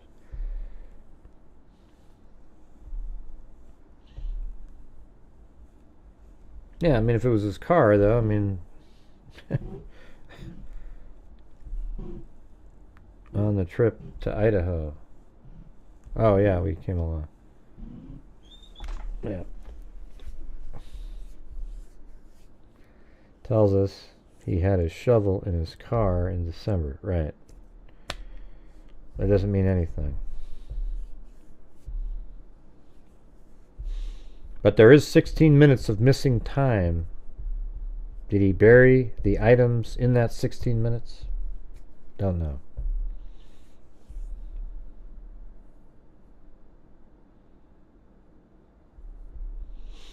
I don't know. The same one you watched, Ted Bundy. The same type you watch.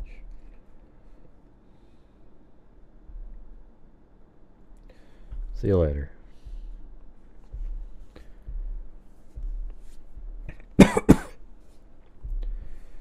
Let's see. bearing was the implication. Right, but we don't know if he used the shovel that was in the car, do we?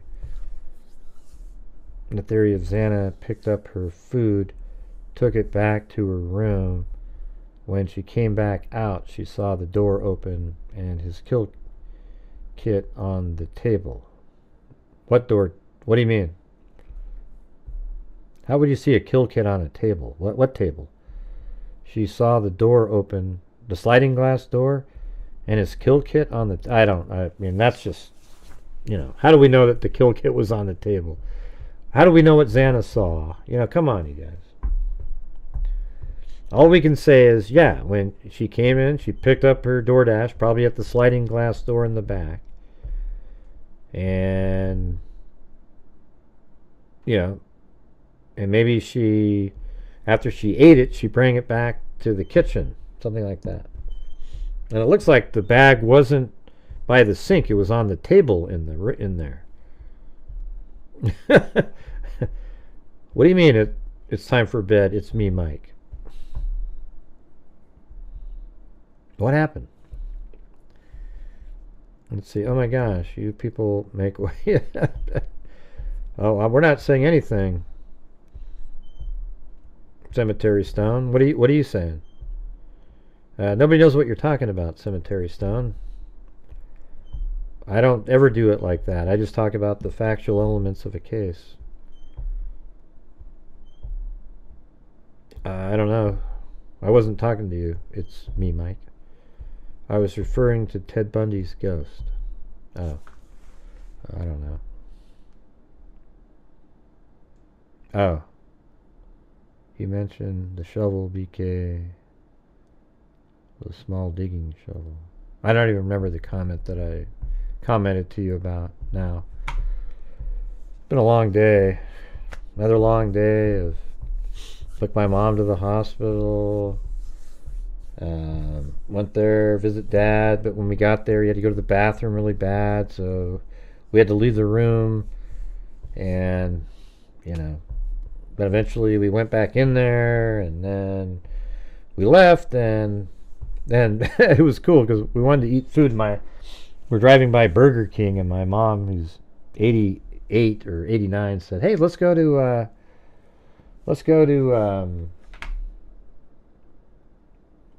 Burger. Let's eat in there."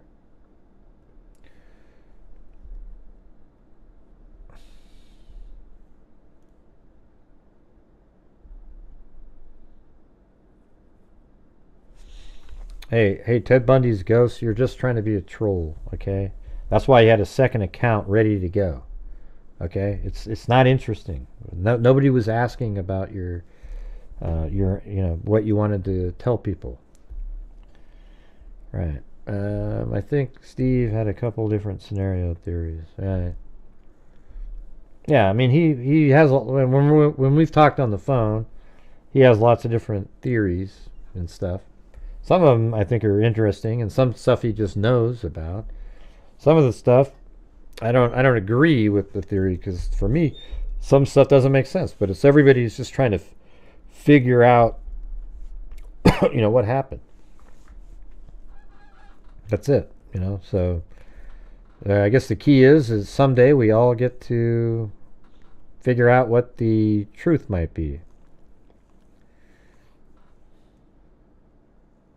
Geez, see, another account. See, this just shows you that they're a troll, right?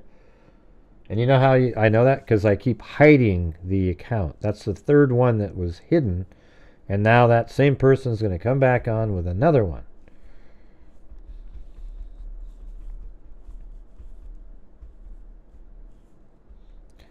No, I got a Whopper, and she had a chicken sandwich. She got the chicken one. She liked it. Yeah. It wasn't about you, Gray. Some of these people come up with... Oh, yeah. A lot of people just... It's kind of deep theorizing.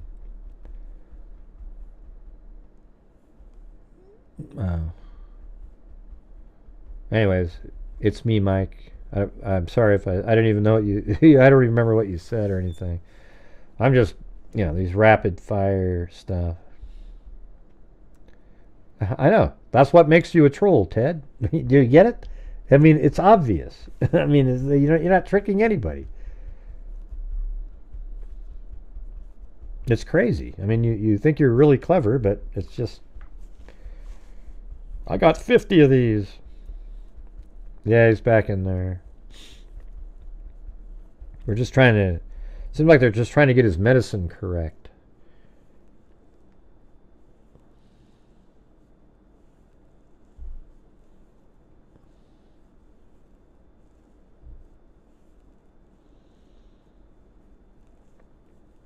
Yeah, hopefully we can get him out of there in the next couple days.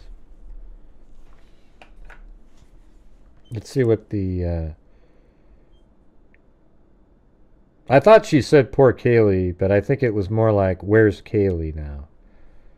I didn't really get a lot of time to analyze it when I went on some of those shows, but early on.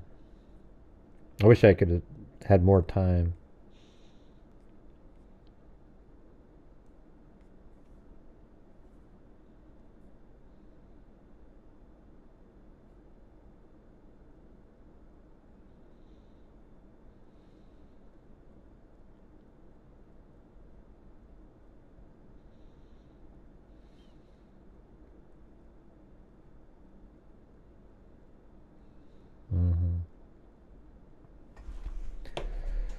Let's go live till we block all of his accounts. Well, I got to get going, do something else.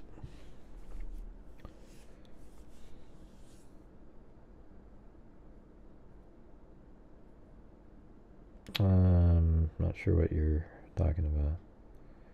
Oh, he feels better? Yeah, it's just... It's been a rough 3-4 months here. A lot of stuff going on. Mom's got like Alzheimer's, kind of moving into that phase. My dad's got heart and kidney failure. He was a kidney... Well, his kidney, I guess, is doing better than the heart is. But he used to be like a nephrologist. He's one of the world's leading kidney specialists. Like, led the transplant unit in the same hospital. Like, he didn't even do the surgeries. He was ahead of those people. Like, he literally was the one that, told exactly what's going on, what to do, etc. So he knows how drugs work and medicines he might need, etc. But his memory now, just because of this latest stuff, things aren't really clicking for him. So he doesn't remember that, oh, they changed medicine, and it's just kind of this long, it just goes round and around and around. And I think doctors make the worst patients, because he knows what's going on, right? So he's in there, and he's just always like, hey, you guys, you're giving me this one drug, and that increases my potassium, but then you're putting more, then you're even giving me an IV of potassium. So are you giving me too much potassium? It's like, no, we've reduced the amount in the drip so that it coincides with the elevated potassium from the drug so that you have the correct amount, blah, blah, blah. It just goes on and on and on. It's just...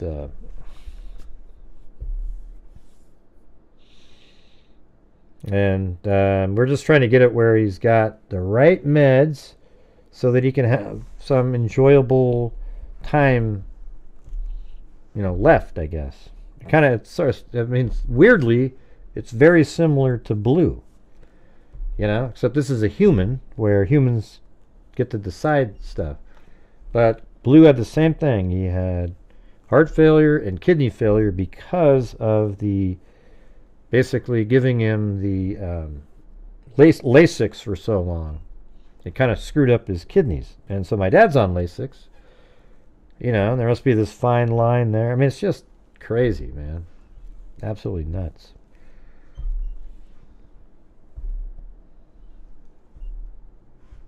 Yeah, I mean, you can imagine how doctors would be the worst patients.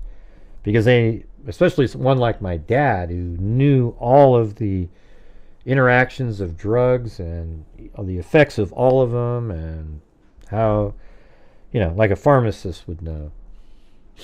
So, anyways, that's it, you guys. So, thank you for all being here tonight. We will see you tomorrow. You never know what tomorrow will bring. Hopefully, it'll be a better day. I thought tonight's show was pretty interesting. I know we talked about other stuff for about 20 minutes or so, 30 minutes.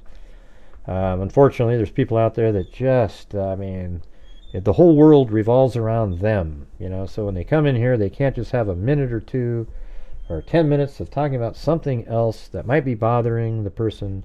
I do shows every single day, not 2 times a week, not 3 times, not 4, not 5, not 6, but 7 days a week, 3 hours a day.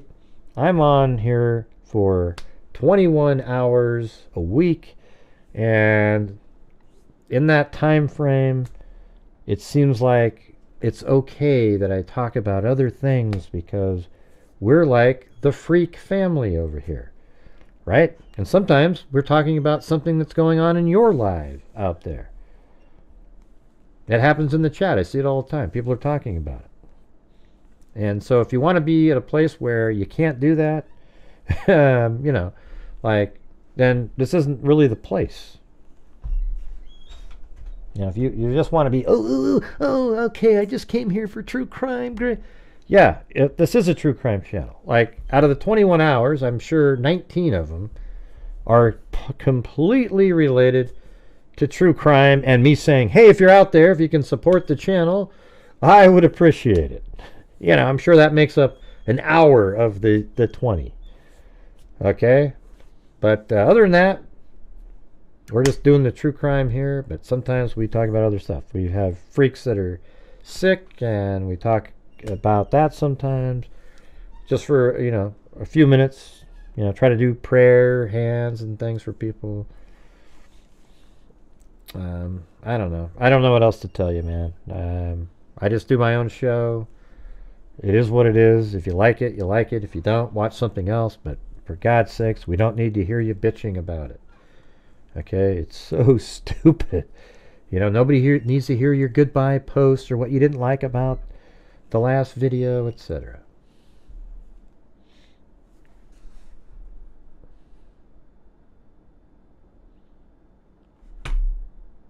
Who's Jess? Mike? Yep, chat. What is it? Good night. Oh, Jessica. Good night, Mike.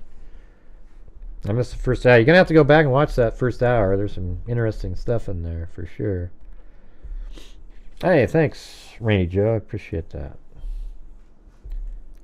And if you have any, sick things going on, we can always say, hey, everybody.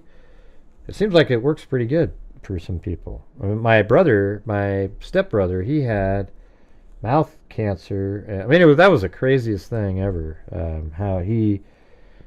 It's kind of messed him up where he can't walk because he had to do so many life-saving attempts, and now he's cancer-free, but it's affected his, walking and things like that. But he's back to normal mentally and everything. It's pretty cool. But he was only supposed to live 5 years, and he made it. He's at like 6 or 7 currently, and doing fine. Right, that's exactly right, Sunshine. So I do 21 hours a show, and then I spend way more than the 3 each day getting ready for the show, like looking around, trying to find something, maybe something interesting. Like making the video today was kind of like getting ready for the show. That took a long time.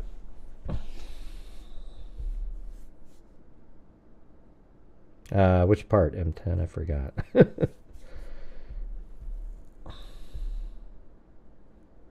That's okay. PK sews it up. Just always been curious if your wife interested. Yeah, she's sort of interested. Not really, Like we'll never be partners in true crime or anything like that.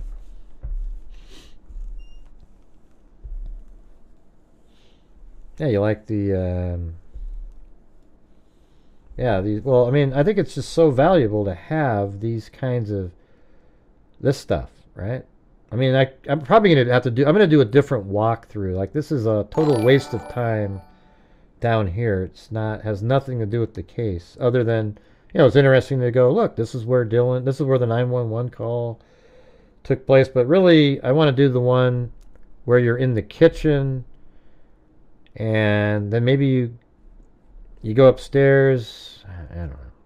I'm going to have to think through this. There's some new information.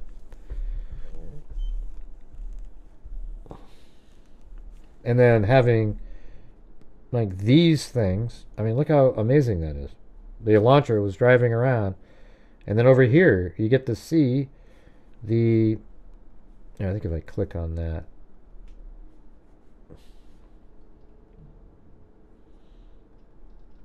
Yeah, this thing just takes forever.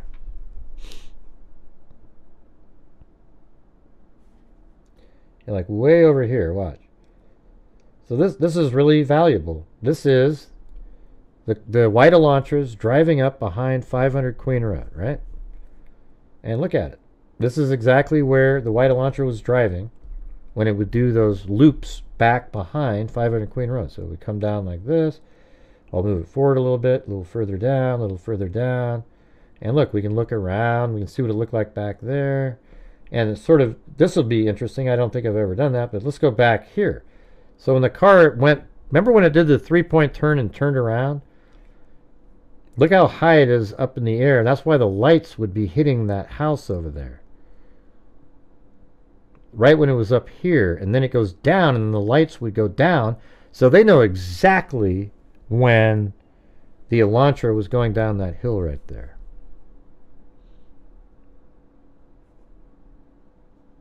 See that?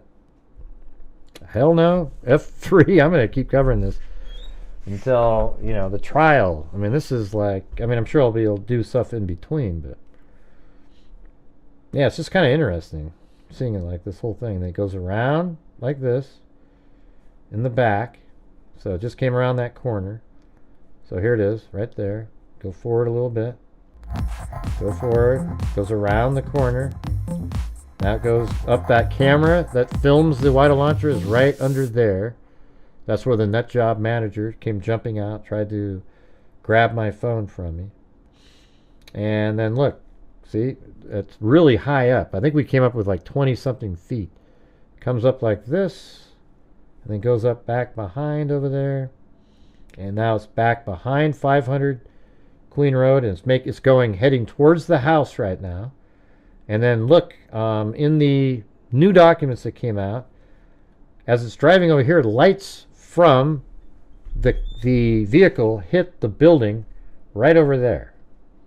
And doesn't that make sense? So it hits that building, and you see it on the 1112 King Road camera. It hits that building right there. Look at how there's no trees or anything. Boom, car's right there, hits that building, and it turns, and then it goes over there. See that, you guys? What's better than that? And thank you, Jax D. Very cool, very cool. So that's it, you guys. Thank you very much for being here, supporting the channel, and doing what we do, man. Figuring things out. What makes the most sense? I think that 911 call and the grand jury statements they're conflating the same incident. It's not like, hey, get out a second time. Like, why would you say it again? Then you would have already known that there was something bad up there. They hadn't been up there. Oh, but that's what the pro-burgers want, man. They're going to make something out of that. They probably have experts with more programs and stuff, but yeah, I'm sure they have. Well, they have a Faro scan that's a 3D model exact of everything. So sure. Mine's a demonstrative aid, kind of like the model they're going to build of the inside of that house. Okay. Again, everybody, thank you for being here. We'll see you guys later. And as I always say, until next time, Be safe out there. Good night, freaks. Thanks, Robin. Yeah, I've been doing this true crime thing for quite a while now. And during this whole time, I have not seen one person. And thanks, mods. That is a crime dissector, flag rejector. I'm a certified human lie detector. Gonna get ya on a stretcher if you try. Yeah, thanks, mods, for all the stuff you have to put up with in the chat. Because I'm me. The trolls show up in droves.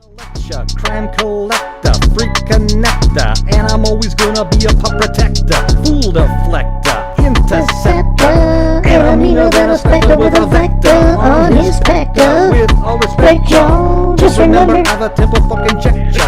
I have no agenda. I'm no pretender, and I'll serve it to you straight without the blender. And in the end, I'm gonna send ya on a mission to reveal the true offender. Yeah, so I'll just get right back to work. Alright, everybody, talk to you later. Jeez, Mary Lou, you're nuts. Pretty soon we're going to have to go over what all of the emojis mean again, right? Maybe on a show coming up, we'll have to do that. Good night, Lisa Valenzuela. Good night. Hey, Lisa Valenzuela, why don't you send me an email of what you think was new information in that interview? And then I can go, if I feel like it, I'll go look. But I've talked to him many times, and it sounds like a lot of that stuff is stuff that was in the same conversations. Some stuff I agree with, some I don't. You know, the punching in the face thing is new, I guess. That'd be about it. Please, oh yeah, go back over the emojis. Yeah, you get to hear my. Man, your eyes look like a lizard. I'll tell you that right now as a preview, okay? This one right here, this one right at the top of the screen, the lizard eye. When I was in a bar, there was this cute waitress that was serving drinks, and I had her. She came and sat with me at my table, and we were talking, and I thought, wow, her eyes were really pretty. They were like this really light. You know, I like dark eyes. I mean, any eyes that are pretty, right? It doesn't really matter. Hers were just kind of like unusual, exotic looking. And they were kind of look like, you know, like light, kind of like cat eyes almost. And then I said to her, I said, man, your eyes look like a lizard. That's not as bad as Koberger's, you have nice birthing hips, okay? But it was just kind of, it didn't come out right. I meant that she had exotic eyes, but I said your eyes look like a lizard, okay? And she didn't last too much longer after that. I blew it, man. I blew it. You have great birthing hips. Yeah, anyways, it's not quite as bad as that. That's right, Ted Bunny. Man, what a waste of time you have, man, making all those accounts. Jeez. What a loser. Jesus. No, I guess, apparently I'm not. I mean, I've actually, you know, never mind, forget it. What an idiot.